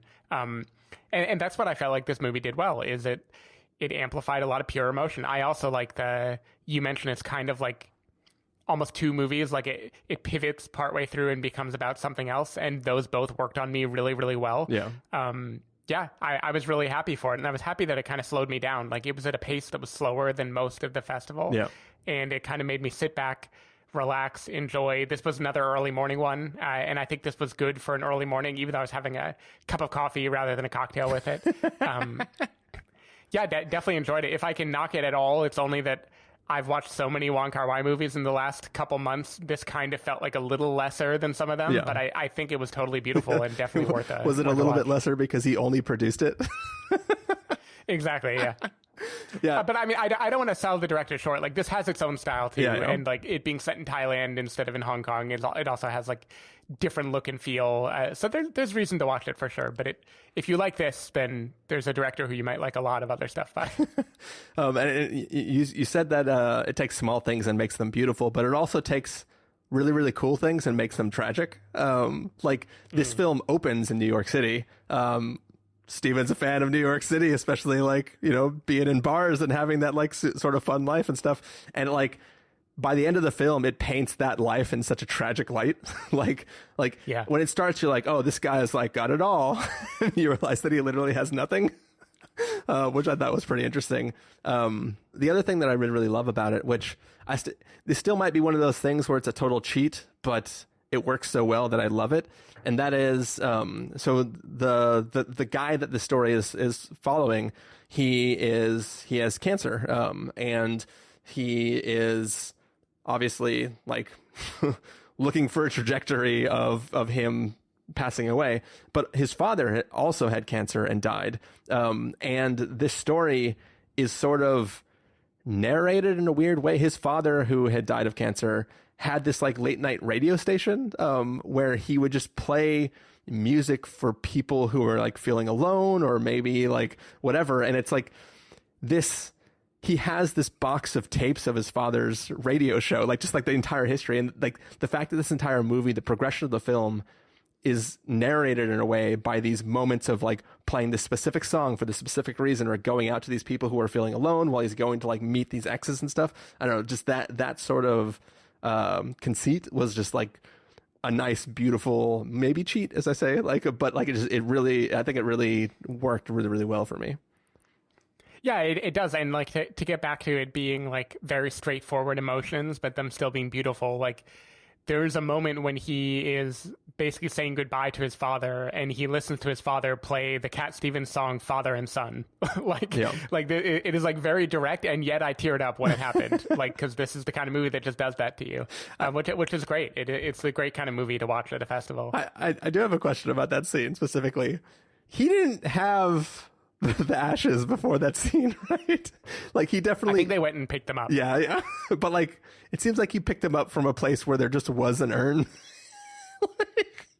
No, I remember them needing to, like, write something down or check something out. I think they do. They cover it, even though I don't really remember how it happened. Because in my head, they went to some sort of, like, structure that in my head is, like, the equivalent of, like, a tombstone. And then he just, like, yoinked the ashes from that to take and do that. But whatevs. I might have... Yeah, I want to say the tombstone was, like, connected to a place where such things are housed, but I don't remember for sure. Such things. Yeah. Cool. Hey, I don't want to spoil what's in the urn. That would be a major spoiler.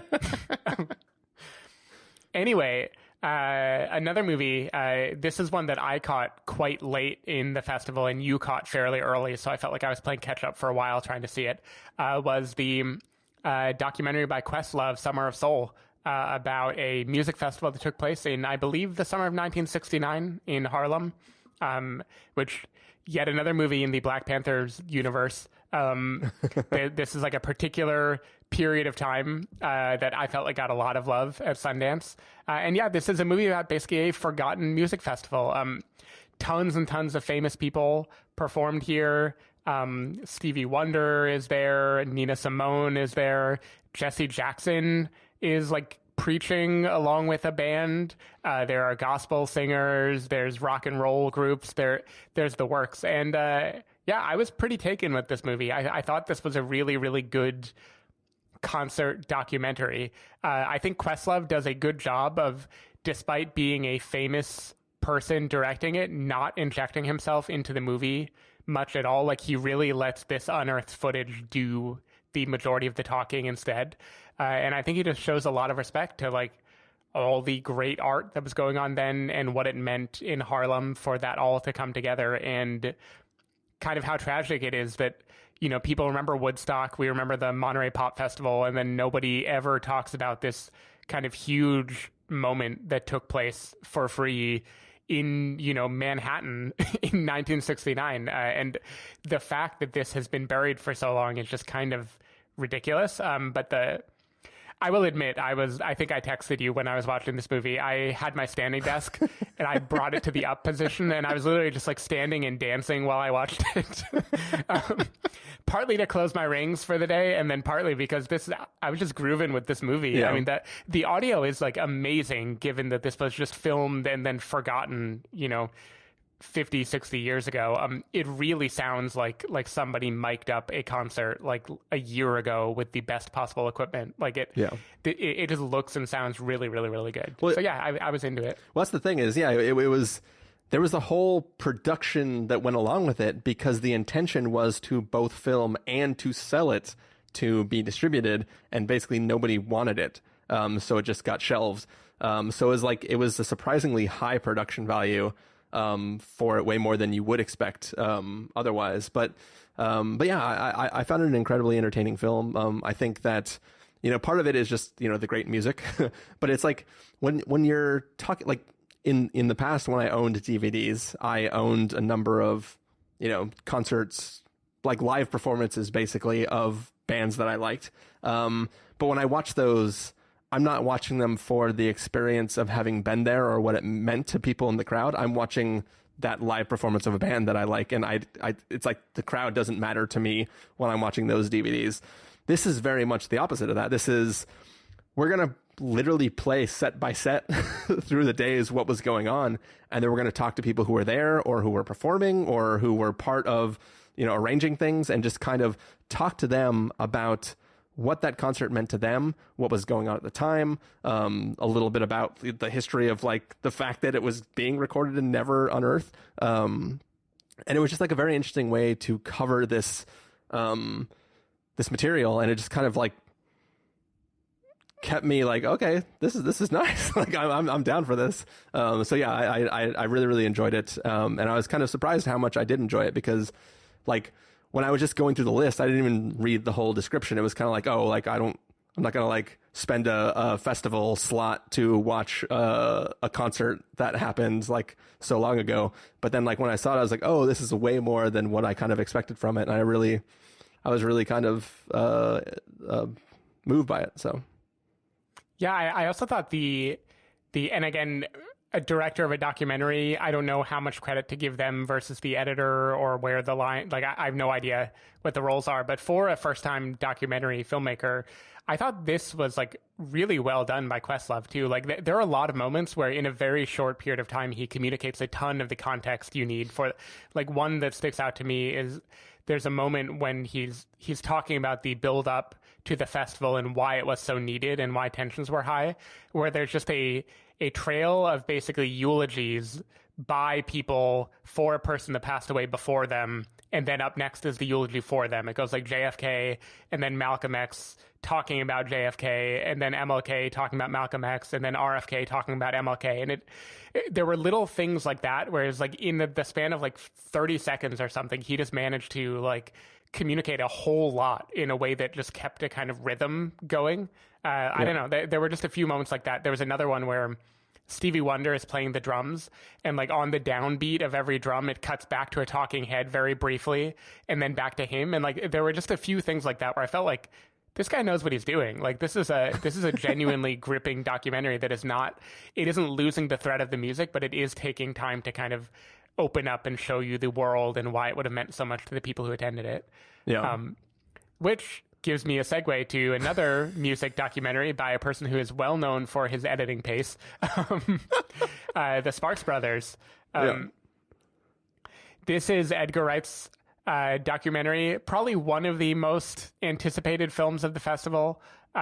His documentary of the band Sparks, who are kind of the musicians, the very famous people that no one has ever heard of, is kind of the premise of the documentary. Yeah. Like these are guys that were around in the 70s, 80s, 90s, 2000s, whenever they were doing something that seemed to precede a major movement by a few years and then rarely getting credit for it.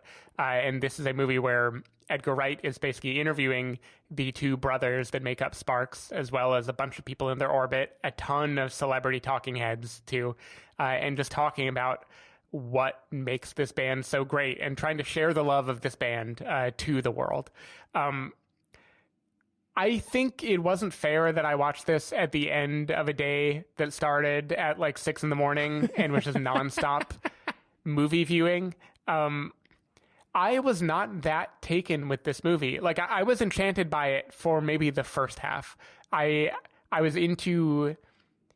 Edgar Wright is a fanboy of Sparks, and this movie feels like a love letter from a fanboy who just wants to be like, look at how amazing they are, look at how great everything is. And that was infectious up to a point.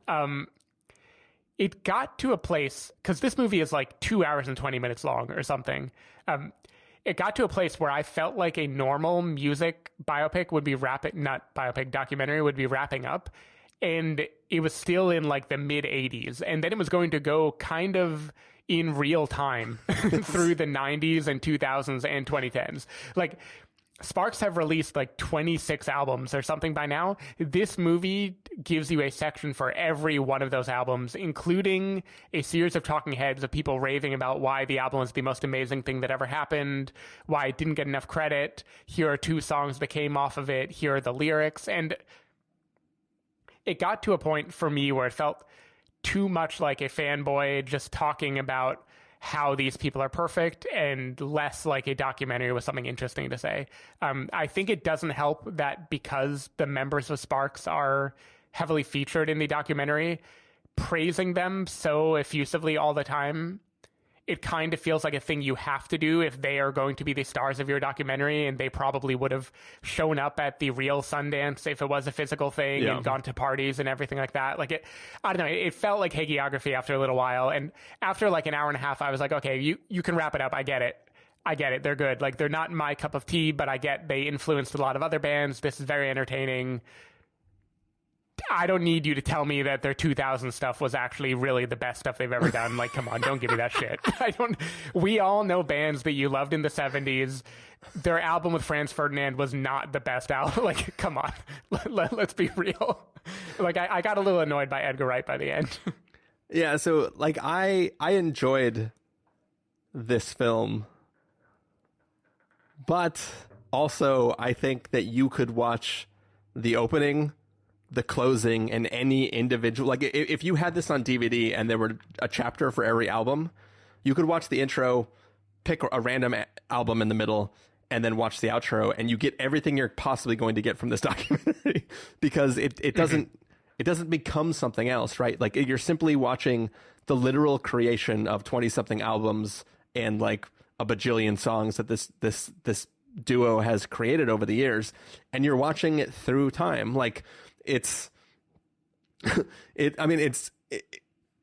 it's doing a little bit of what Summer of Soul is doing, right? But instead of covering this moment in history and how that plays into all of these performances that happened on this few days of this festival, it is cover every single thing that was happening as these albums were being created. And I think there is an interesting journey of like them not really cutting it here, them going, overseas, kind of becoming big there, then other bands starting to do what they were doing. And then like there is an interesting journey to see of the idea of how the sheer mass of stuff these people are doing is just fucking ridiculous, right?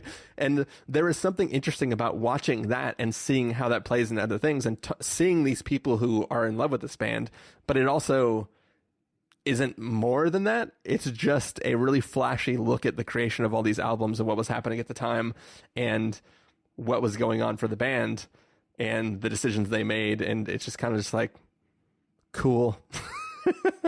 Like if they had written 10 more albums in their life, this would be a 4-hour movie, right? Like it's just a thing where it's like, I get what you're doing. I'm kind of enjoying every little dip in as I'm going on, but this could also be a documentary series on HBO where it's a 30-minute episode per album and you can just watch it at your own pace and call it a day, right?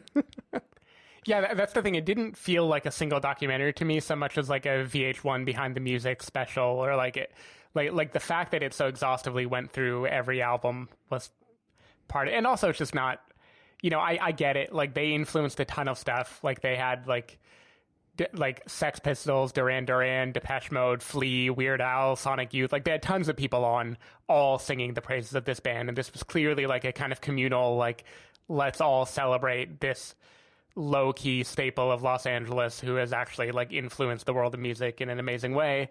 I get all that, and the love is definitely there, but like I got like irritated by their songs by the end. Like they were starting to sound repetitive when you have to listen to all of them back to back to back. And by the time it was the 2000s, and they're like, and that was when they really unlocked the new phase, when they realized you can just sing one line 800 times in a row, and it'll be beautiful. And I'm like, no, it won't. No, it's not going to be good. Yeah, I didn't realize they also influenced Kristen Shaw. But yeah, so when I looked at the description for this originally, when I like threw it on the list of things to watch, I was not certain that this was actually a real band. and that this wasn't a mockumentary about a fake band that pretend influenced everyone. And there were points in the documentary when they were doing that like single word or repetitive, like I'm going to sing for 24 minutes. I'm going to sing this one line over and over and over. And every time I sing it, it gets better. And sometimes it's worse and sometimes it's better. And then you really realize what it means on the 20th time that I sing it. I was like, is this a real band? Yeah. I mean, I wrote down one thing to say about this movie, which is the documentary now version of this movie would be indistinguishable from the real movie. Like it is entirely the same thing as anyone who would want to make fun of it. Yeah. And Fred Armisen's in the movie, if I'm remembering correctly, among everyone else in the universe. All right. So I think he did 2 films in a row, but it's cool. Sorry. I'll go on. I think you did it on purpose because you want me to have to speak first and to introduce the world to come. So this is a film that like this is like the classic festival type of film, right? This is like a period lesbian drama about it's like What If First Cow, but it's a lesbian drama. And like we're excited. Catherine Waterston, Vanessa Kirby, like sign me up. I'm 100% on board with this. Casey Affleck. But then, yeah, exactly. I did not know he was in this movie until I saw him, and I was like, fuck.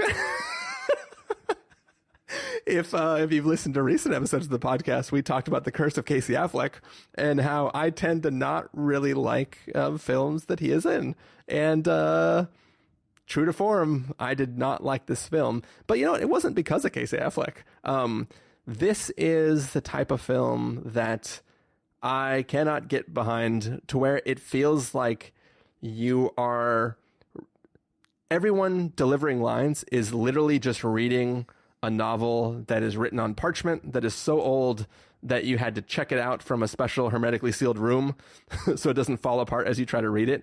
It's just very, very stilted dialogue that is people talking across each other. Like it seems like everybody is delivering their own line of dialogue, and they're not actually having a conversation. It's just like somebody saying, like, where is your husband? Oh, he's on the farm. I made some cheese today.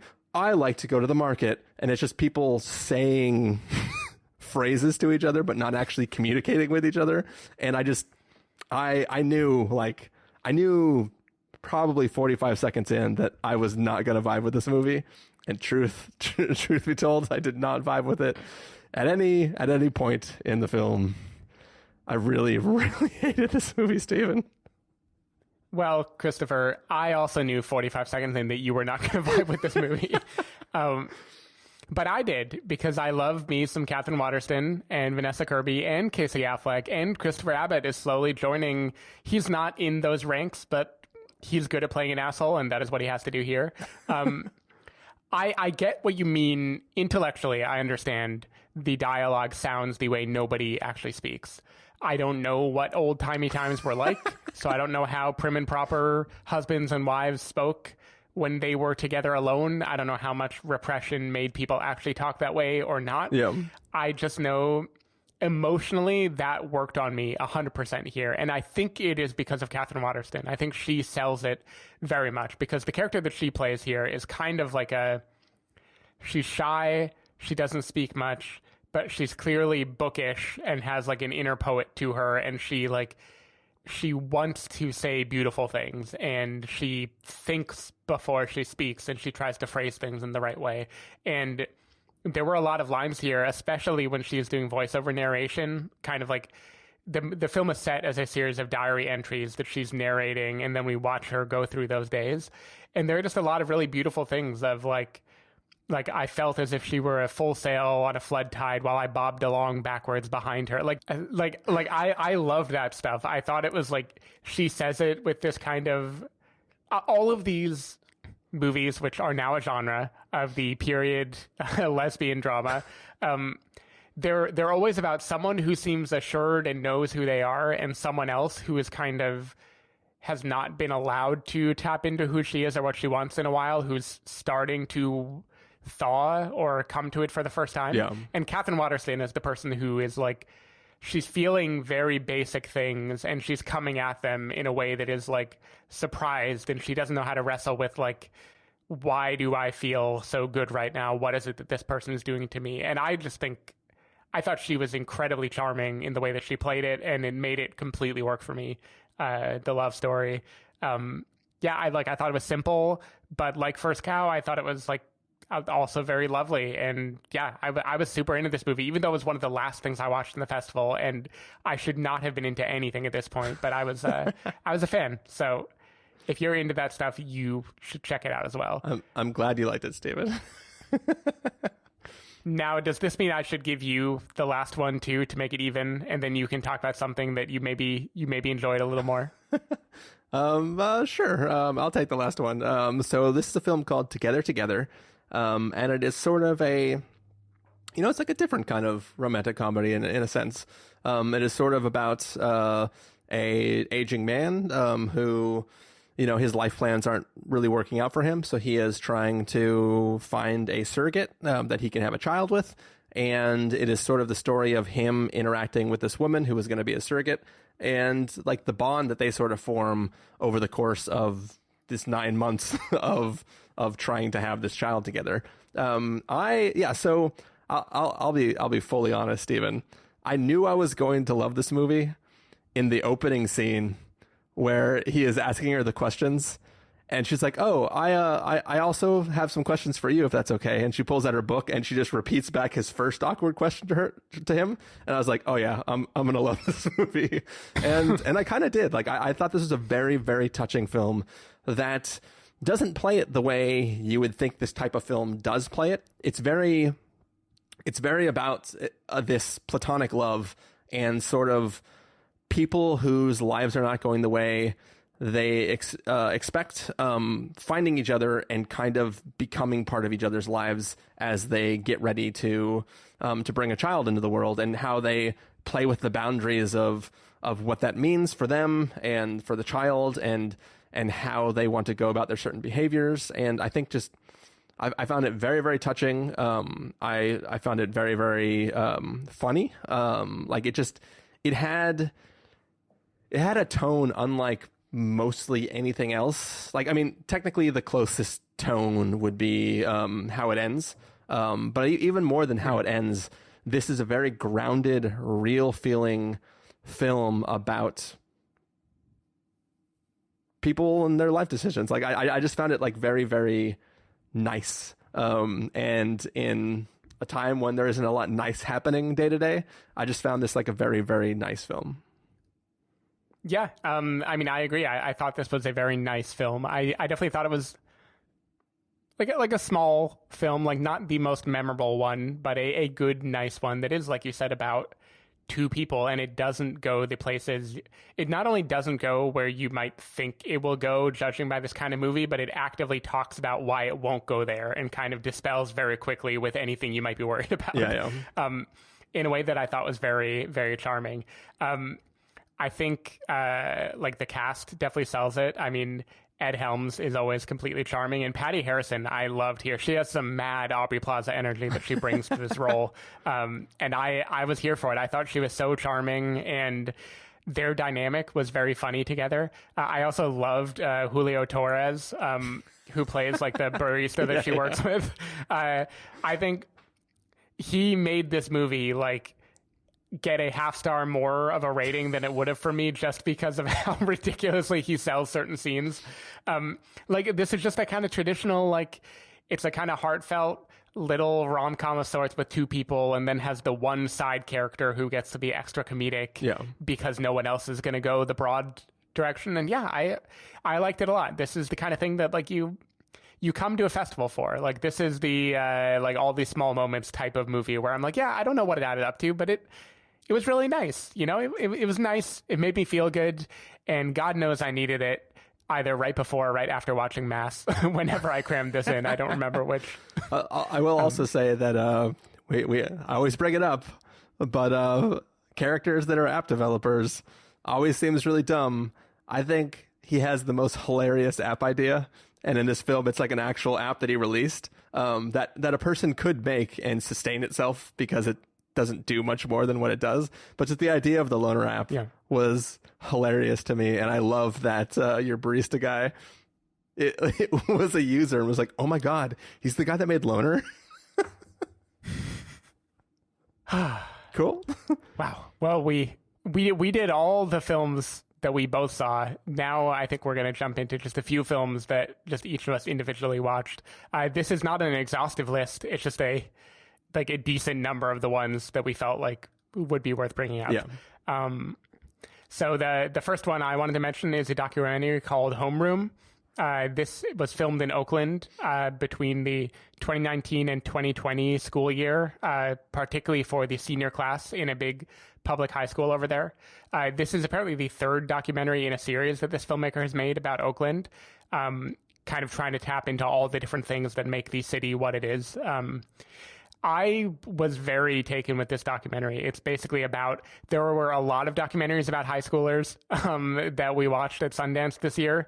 And this was the one that made me feel the most impressed. Like, this was kind of students in the school. There are a few threads. One is the education system. What is going wrong?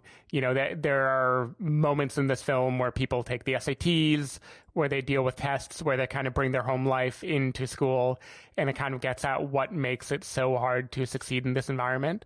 But then there are these kids that are just like advocates for political change. They're like members of a student body who are advocating for like removing the Oakland police from schools in general.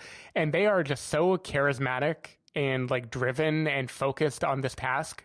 And I found it just very, very moving. And then when COVID hits, this is one of the documentaries that happened during COVID.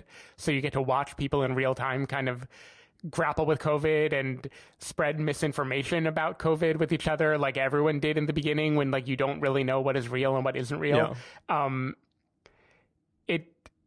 I found it just incredibly moving. Like, we get to watch that happen. We watch the reaction to the murder of George Floyd and the Black Lives Matter protests, and we get to see ultimately what happens with their eventual aim to get the police out of their school. And all of it just felt, it was one of those documentaries where I just felt like the camera crew was so lucky to be there when they were and get to catch these moments, because it is kind of the perfect time capsule of a particular mood. And yeah, I think it mirrors very, very, very interestingly with another film about Bay Area high school seniors that I'll talk about in a second. So Homeroom, definitely worth checking out. Maybe my favorite documentary that we saw in the festival, definitely up there. So yeah, catch it when it comes out. So my next film that I saw is called Violation. This is actually one of those films where it opened with the Shudder logo, and I was like, damn, that means this is probably coming out soon. Like, I didn't need to try to slot this in. But it is a film that deals with sexual assault and the aftermath of that, and how that can sort of affect a person. And this is, you could pair this with Promising Young Woman. There's a lot of places that it goes that are similar, but this is a film that is kind of a lot about what happens after Promising Young Woman, and it is very provocative film, that's for sure. And it really handles, like, this is a revenge film that goes there. I'll just say that it's definitely an affecting film when you watch it. There's one thing that the character does that's a little strange to me, but to each their own. I mean, but yeah, it was definitely a film that sticks with you, I think, at the very least, for how it handles the material. And also, it's a film that handles this material without sexualizing any of the women in the film. Like, the filmmakers who have both dealt with the subject matter in their own lives wanted to make sure that what they were showing was never sexualizing the women in it, and it causes them to have very affecting ways of handling the moments that cause this film to unravel, and it's a very impactful way to take you through those experiences. So it's a film that I appreciate what it's doing. It also puts you through the actual reality of the taking of revenge that this character is going to try to go on. And definitely the best vomit scene I've seen in a film. Like, there's an extremely long take of somebody for real vomiting. There's like you can tell when somebody's real vomiting versus fake vomiting, as somebody deals with a gnarly scene that they're in the middle of. So it's a shocking film, to say the least. Wow. So now you said it's going to be on Shudder. Is this a movie you think I would enjoy or not? Enjoy is not a word that you can really put with this film, I don't think. I think it's an interesting film. I'll say that. Okay. Well, the other documentary that I wanted to talk about that kind of pairs with Homeroom is a film called Try Harder. This is set in San Francisco in the Sunset, Lowell High School. which is kind of like a magnet school, particularly for Stanford and Berkeley, and generally very high achieving students go here hoping to get into a fantastic college. And yeah, this is a movie about other seniors also in that 2019 class, and kind of where they head off to. And what really struck me first about this movie was how totally different this world is from that of Homeroom right across the bay. Like, the kids in Homeroom are dealing with, how do we get the police out of our schools? How do I like focus on classes? How can I do anything? And the kids in Try Harder are like, I only have a 3.99. How am I going to get into an Ivy League school if this happens? And if I don't get into an Ivy League school, what is my life worth? Right? Like, it is a very, very different set of things that they're worried about. Yeah. But it tackles them well in a way that doesn't really make you... It does a good job of showing that these kids have a level of privilege on one hand, and then they also have a burden on the other. And it shows you a lot of different facets to what the life is of a kid who is in this kind of situation. I think I kind of related to this movie because honestly, it was just a little bit closer to my experience. Like, I live in the Bay Area. Their biggest dreams are to get into Stanford or Berkeley. I did Berkeley and then Stanford. So I remember what it felt like to like get an acceptance letter and how big a deal that is. And this movie just does a really good job of reminding you how stressful those situations are, how every test could like ruin your grade. The feeling the day that you're waiting for an acceptance letter of like hoping that you get to do something different. And yeah, just what it means for a lot of kids. And there's a lot of sad things of like fantastic students who get just rejected from everywhere because the quota for their high school is too high and you have to be like impossibly smart to get accepted. And I don't know. I thought this was a cool... There's a really damning scene in my mind between this and Homeroom. In Homeroom, they're looking at their SAT scores and they're kind of sharing them. And they're like, oh man, I got a 700. I got a 600. The average was an 850. Fuck.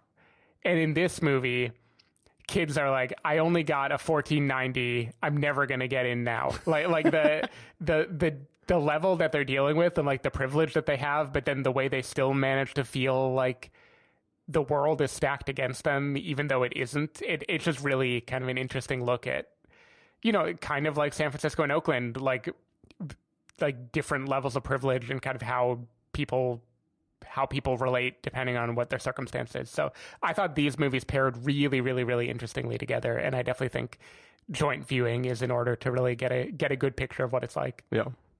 Well, continuing on my train of the late night films that Stephen was skipping, is a little film called 8 for Silver, which is basically the story of this the head of this town who basically murdered some gypsies on the land to take the land back then because they had a rightful claim for the land. So the only way to get rid of them was to murder them. And those gypsies had silver that they had created this like jaw with, which was sort of possessed in a way that would lure children from the town to come into the woods and try to dig that up. And essentially it creates this sort of werewolfy type of thing. And it is about this town trying to figure out where all these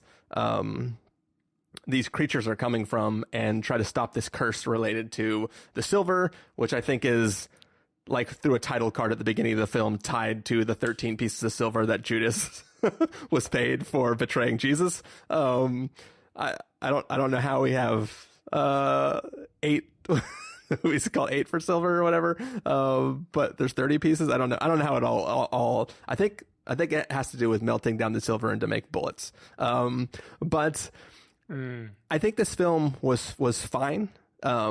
But what I really, really liked about it was the creatures themselves. Because they're not actually werewolves, but they're sort of playing off the werewolf legend. But basically, if you are attacked by one of these things and you aren't killed, like tendrils will grow out of your body and consume you, and you will become one of these creatures, and then you'll start attacking the rest of the village. And there's just really interesting effects that are happening. And I really enjoyed just it was terrifying, this like look of like little like branches and shit growing out of you, and then you being consumed by this thing which you would become, and then now you're going around and killing people. So it's kind of like a zombie movie, where, you know, if you get bit, you become a zombie, except for it's these hulking creatures that can just like wreck shit. And there is a guy who plays forget his job, but he's basically a person he's a pathologist, I think. And he is traveling town to town, hunting down these werewolves or these whatever the creatures are, and trying to kill them. So it is a fine film, but I really like the effects and the presentation of what is happening. So it's a film that I enjoyed for that aspect of things. And, you know, I wouldn't try to sell it really, really hard, but it definitely is at least doing it. It's like a standard film with interesting creature effects. So for that, I kind of liked it. Interesting. Yeah, that was one of those movies that it was toward the end of the festival, and it could have been the last thing I watched of the day, and instead I was like, I'm done. I want to watch Netflix and fall asleep. So I bailed on it. But I did, even just from seeing like a couple stills of it, it seemed like the visual style of the film was cool. Like that at least seemed like it seemed more interesting than your typical like low budget festival film that would try to tell a story like this. So the movie that I watched is the one film that I know for sure was hard to get into, because I tried to get in, and then roughly 2 seconds later, Christopher texted me saying that he didn't get in. Yeah. And that is the movie Passing, Rebecca Hall's directorial debut, starring Tessa Thompson and Ruth Negga. And this is based on a novel that I have not read, but for whatever reason, I've definitely I've read things about the novel, like it's come up before. And the novel is about basically black women living in New York City in the 1920s, one of whom is passing as a white woman. So they're both, you know, light-skinned black. One is living with a white man who is extremely racist, played by Skarsgård. So of course, you know, he just takes all the shit roles now. That's just like his thing. So Ruth Negga is married to him, and she is passing as white, whereas Tessa Thompson is married to a dark-skinned man, and they live in Harlem. And it's kind of about these two different worlds and how they see each other, and kind of how they long to inhabit each other's worlds, or like the different paths that you could take. I thought this was shot in a very interesting way. It's black and white, which is kind of on the nose, but like they use the black and whiteness to kind of accentuate the difference between light and dark, and kind of play with the idea of someone passing depending on how you look at them, how they're acting, who they're around, like the idea of being right on the line where you can pretend to be someone that you're not. I thought that was interesting. It kind of had a very like literary feel to it. It had a tone that I enjoyed. Like I was always happy to be watching this movie, but ultimately the feeling it left me with was it felt kind of distant or austere. Like it wanted to be very literary and fancy and precious. And because of that, I never really felt like I got a full story. It always kind of felt like just kind of like sterile or a little bit like frozen to me. And I don't know if that's like Rebecca Hall wanted to make a very pretty movie, and she didn't feel like she necessarily could dive into the emotions of it enough, so she just let it be like a direct adaptation of a novel. I'm not really sure, but there was something where I felt like it looked so good, and it had two fantastic actors. I really thought it was going to be something really special, and in the end it felt like it was just lacking somehow. I don't know. I was not bowled away by it the way that I was kind of hoping to be, judging by the talent behind the camera and in front of the camera. So still worth checking out. I think like If Beale Street Could Talk is a much better example of the kind of austere, this feels like a novel, but it is so lush, visually stylistic that it feels emotional anyway. This, I feel like, is if you took Barry Jenkins and then like zapped out a lot of the emotion, and what you're left with is like pretty, but it doesn't really, you don't feel what you're supposed to feel, I don't think. Yeah. Yeah, this is a film that, as you said, like none of us could ever get into the premiere because before we even bought our passes, it was already a film that you couldn't reserve, which either means it's sold out instantly or they just weren't letting you reserve it at all. So on the catch-up day, I was coming in from across town, and I got in, and I was like, oh, it's probably sold out again, but let me just check to see if there's a spot available. And I was like, holy crap, there is. And I had enough time before work started to watch it. So I started watching it, and then I started getting pinged on Slack and was like, oh, you have to jump on this meeting. And I was like, all right, I guess I'm not going to finish this movie. So I had to bail on it in the middle of the screening, but I got to about when the friend that she meets visits her in Harlem to go to the nightclub thing. So I made it about that far, and like I was enjoying like to set up for what was happening for these characters. But yeah, it's a film that I'm gonna have to wait until it comes out on Netflix, who is the company that picked it up, I believe. So it'll be available for everybody sometime soon. Yeah, cool. But one film I did get to check out once again in the nighttime slot is a little film called Coming Home in the Dark, which is a film about a family who is, they're just having a nice little picnic out near a little stream, and they're hanging out, and these two guys come walking up to their encampment and really fuck shit up. It is about these very, very sinister men who just really put this family through hell. And it is an incredibly intense film that builds tension really, really well. You never quite know what the men's end goal is or what they want or what they're doing there. But just as time goes on, tension builds and builds and builds and builds till you reach like a big climax at the end, which is obviously what you're looking for in this type of film. But yeah, I found it very unnerving. It's the type of, like, once again, longtime listeners of the podcast know that, like, one of the things that is most frightening to me is a person whose motivations you don't understand, especially when they're doing something out of control. And that's what this film is from start to finish. Like, you literally are hanging out with the family for 5 minutes before these guys show up. And it's just a really, really intense film. I highly recommend it. It's just, yeah, it's intense. So there you go. If you want to have your evening rocked, go ahead and watch Coming Home in the Dark. Interesting. So I will say this was the last movie that, if it had won any award, I would have tried to watch it on the awards day, like at the end of the day, just because it was like the one that you seem to like have really enjoyed that I didn't catch, and I think I could have stomached it. Like, even though it is said to be intense, it didn't seem like a kind of movie that would like give me nightmares or anything. So I'm kind of bummed that I didn't catch this one in the end, but I don't know. I'll catch it eventually, maybe. Probably not. Let's be real. I'm never gonna watch this movie. Cool. Well, you didn't watch this movie, but you did watch another film. Why don't you tell us about that? Oh, I did. Not only did I watch this film, I incorrectly believed this was titled R not equals sign J. I was even typing it and searching it, and I was like, why would they name something so hard to type? Like, I had to find how to type this like special character, but it was hashtag. It was R hashtag J. Yeah. And this is a modern retelling of Romeo and Juliet, set in modern day in like kind of a non-specific area. I think it's supposed to literally be Verona. Like, I think they just take your word for it. It's Verona, but they're kind of doing the Hamilton thing where like this is clearly like kids from like multi-ethnic backgrounds in like a modern day era, even though they're saying that it is like old timey in another place. And this is about like Romeo and Juliet falling in love in the social media age.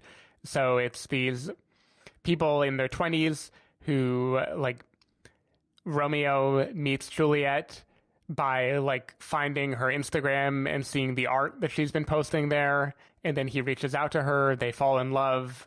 Social media is heavily used in this movie. And the style is very, very, very, very modern to the point of parody. You know, like this is clearly like, let me cram every possible interface I can into this and let me try to get a real look at how the quote kids act how do they talk? How can I make Romeo and Juliet into that?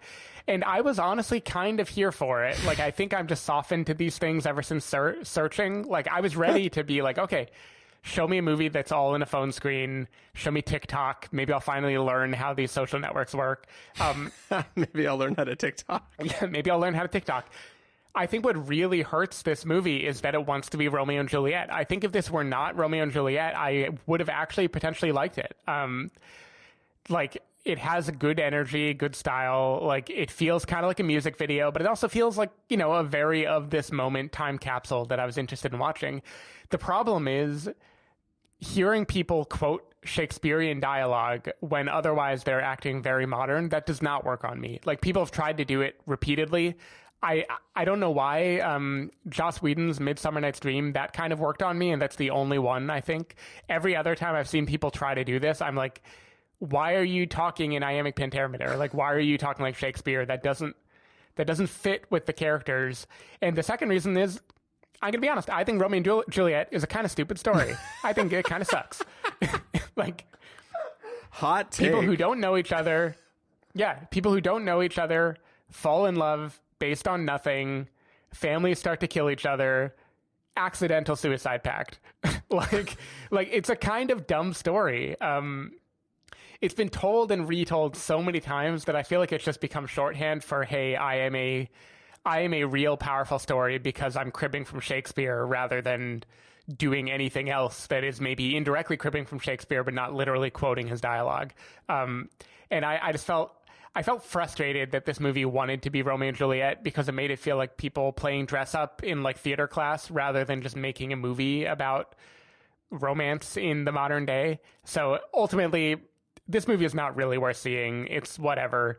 But I do think the style is interesting enough that, like, if the director made another shot in a fake iPhone screen film, I would probably give it a try because he definitely taps into some energy that I liked. But Romeo and Juliet, dumb story. Never need to see it retold ever again. There's been enough Romeo and Juliets. Try something new. All right. So, yeah, I did not watch that. But I did watch a little film called Primetime. Now, this is a film, that when I just saw the image for it and the title, when I was looking at the catalog, I just assumed that this was a Polish version of Money Monster, which is a film that we reviewed on the podcast. So I didn't really, it was a thing where I was like, you know, I'll have it on the list for a catch up towards the end of the festival. You know, maybe it's a thing that I can see. But like, I think I know what I'm getting into. When I was sitting down and I was like, you know, there's probably like one or two more things. Let me see. Is this like the last? Oh yeah, Jockey. And then, okay, this is two before the last thing that I saw. But I was like, I started, you know, why don't I just do a little Twitter search for this little movie and see. I think I saw Jim Cummings tweet about it and ask what people thought of it, and then that sent me on a rabbit hole of like trying to see what people said, and it seemed like everybody loved it or hated it, and the people who hated it, and I was like, challenge accepted. I'm already at like a 30% of what I really really liked at the festival. I was like, you can't fuck with me now, man. I got this covered. So I dove into this film, and I kind of enjoyed most of this film. And then the film ended, and I was like, I know why everybody hates this movie. And I don't want to spoil too much, but have you ever heard me, Stephen, tell you the we'll call it a joke. It's a joke about the 3 ping pong balls. The phrase is something I feel like I've heard you say, but I couldn't tell you the punchline. Okay, well, there's this joke, and by joke, it's one of those things where you sit and tell people a story, and you know, in a way, it's sort of like The Aristocrats, where like you have to build the story up and like really put people through it. And the whole thing is that there is a child who is excelling at what he does. You know, like when he's in kindergarten, he's doing like elementary school work, and when he's in elementary school he's doing high school work, and when he's in high school he's doing college work, and he's achieving all these things in life. And every time he does something great, his dad's like, I'll buy you anything you want, because his dad has unlimited money. And the kid goes, great, Dad, I want 3 ping pong balls. For some reason, in the telling of this joke, the dad can never find 3 ping pong balls. And you just you draw this story out, you draw it out, and you just put people through hell. And by the end of the story, everybody wants to know what the fuck that kid wanted 3 ping pong balls for. And at the end, the child has come down with some sort of like horrible illness. He's on his deathbed, and his dad's like, "Oh my God, I love you so much. I'm son. Like, I have to know before you die. Why did you want 3 ping pong balls? I've spent like my whole life trying to get them for you. I couldn't get them for whatever reason, and I need to know what those are." And the whole punchline, if you can call it that, of the joke is that you go, "Dad, I wanted 3 ping pong balls because beep," and then you kill the kid in the joke before he can explain why he wants 3 ping pong balls. Primetime is the story about a guy who takes over a television studio the night of New Year's so that he can get a message to somebody. Like, he literally has a phone call where he's like, "Watch TV tonight. You need to do this." And he's taking over, and he's trying to go through this elaborate thing to get people to give him airtime. And it's this tug of war between like him threatening to kill like the main anchor and like people trying to come in and him trapping them out. And it's all about, give me this airtime so I can deliver this message. And the entire film, it's all leading towards this big important thing this guy has to say. And without explaining how this film actually ends, you never know what the message is that he wanted to say. So you spend this whole 2-hour runtime or whatever it was for him to try to give a message live on television, and you don't know what that message was at all. And that is a lot to... I kind of like that. That is a lot to put somebody through. Because like, the film builds tension well. And it's interesting the way... Because he basically takes 2 hostages. One is the lead anchor and one is a security guard. And the way those people work together and like what's going on and how the people sort of become sympathetic to this guy, and the way he tries to, like, he doesn't actually want to hurt anybody, and there's all this stuff. Like, I'm fine with the way the film ends, like what actually transpires by the end of it. I just don't understand, like, it's almost like whatever message he wanted to deliver was completely unimportant. Like, nothing, there's no evidence to what it is. It's not like Money Monsters about like the housing crisis or whatever it was about. This kid has no reason to do what he did. And you, like, there is a time he has a piece of paper in his hand, but you don't even hear him rehearsing it or anything, right? You just know that he wants to deliver a message, and you never get to know what that message is. And like the 3 ping pong balls joke, in air quotes, I don't know what, maybe the 3 ping pong balls joke is a Polish joke. And this is me having been gotten back for all the times I have told people that joke over the years since I first heard it. Interesting. See, I feel like I was kind of hoping the end of the 3 ping pong balls joke is that the kid on his deathbed is like, when he's answering, he's like, "Dad, Mom asked me to give them to her." Like, it just like if somebody else asked them. Oh, did I say pink? And then the joke continues. But yeah, so I it's a controversial film. Like, there's a lot of chatter of people, like, some people thought it was the most brilliant thing they've ever seen, and then some people just really hated it. And I think by the end of it, I was just like shaking my head like, "You son of a bitch." Interesting. That is one I might want to check out, actually. Yeah. Like it is interesting, though it's maybe not fair that I know how it ends now. So, but I mean, maybe I will not be. I haven't told you burned. how it actually ends, so you don't know. And like, by the end of it, there's lots of other things that are revealed. So it's like I feel somewhat okay ruining the fact that you don't know why he's doing this, because I haven't revealed how the whole thing ends. I've just revealed the fact that... No, right. I think you might just be teeing me up to like it more, because I'm not going to be expecting to know why he's doing it. Yeah, because I genuinely, like I said, the tension builds well in the film. I like the character and kind of what he's going through, and of the people who are participating, like the people that he kind of wins to his side as far as sympathy goes, versus the other people who are just like, send in the SWAT team, fucking kill him. Like, you know, like every hostage movie has that, right? Like somebody wants to go in flashbangs hot, and then everybody else is like, I can save this kid. So it's a slow procedural hostage standoff situation that I think does well what it's trying to do. I just I need to know why. What is the message he wanted to deliver? Woo! Cool. So this isn't the longest episode we've ever done, but I think it's the most films we've covered in an episode for sure. Yeah, definitely. We definitely went longer in our initial Inception review, I think.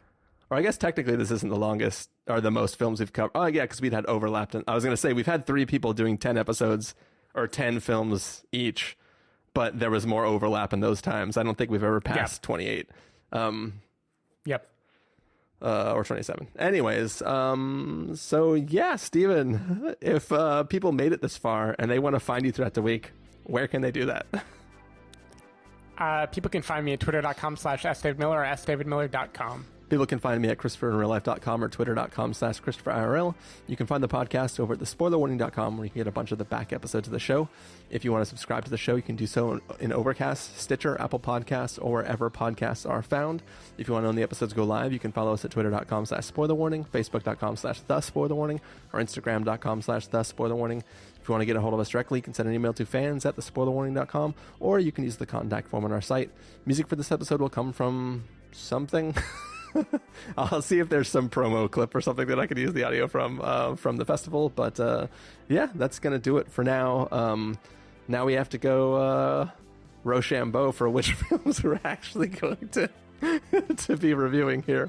And we'll try to get some actual longer reviews recorded sometime in the near future. But yep, talk to everybody later. Bye. Bye.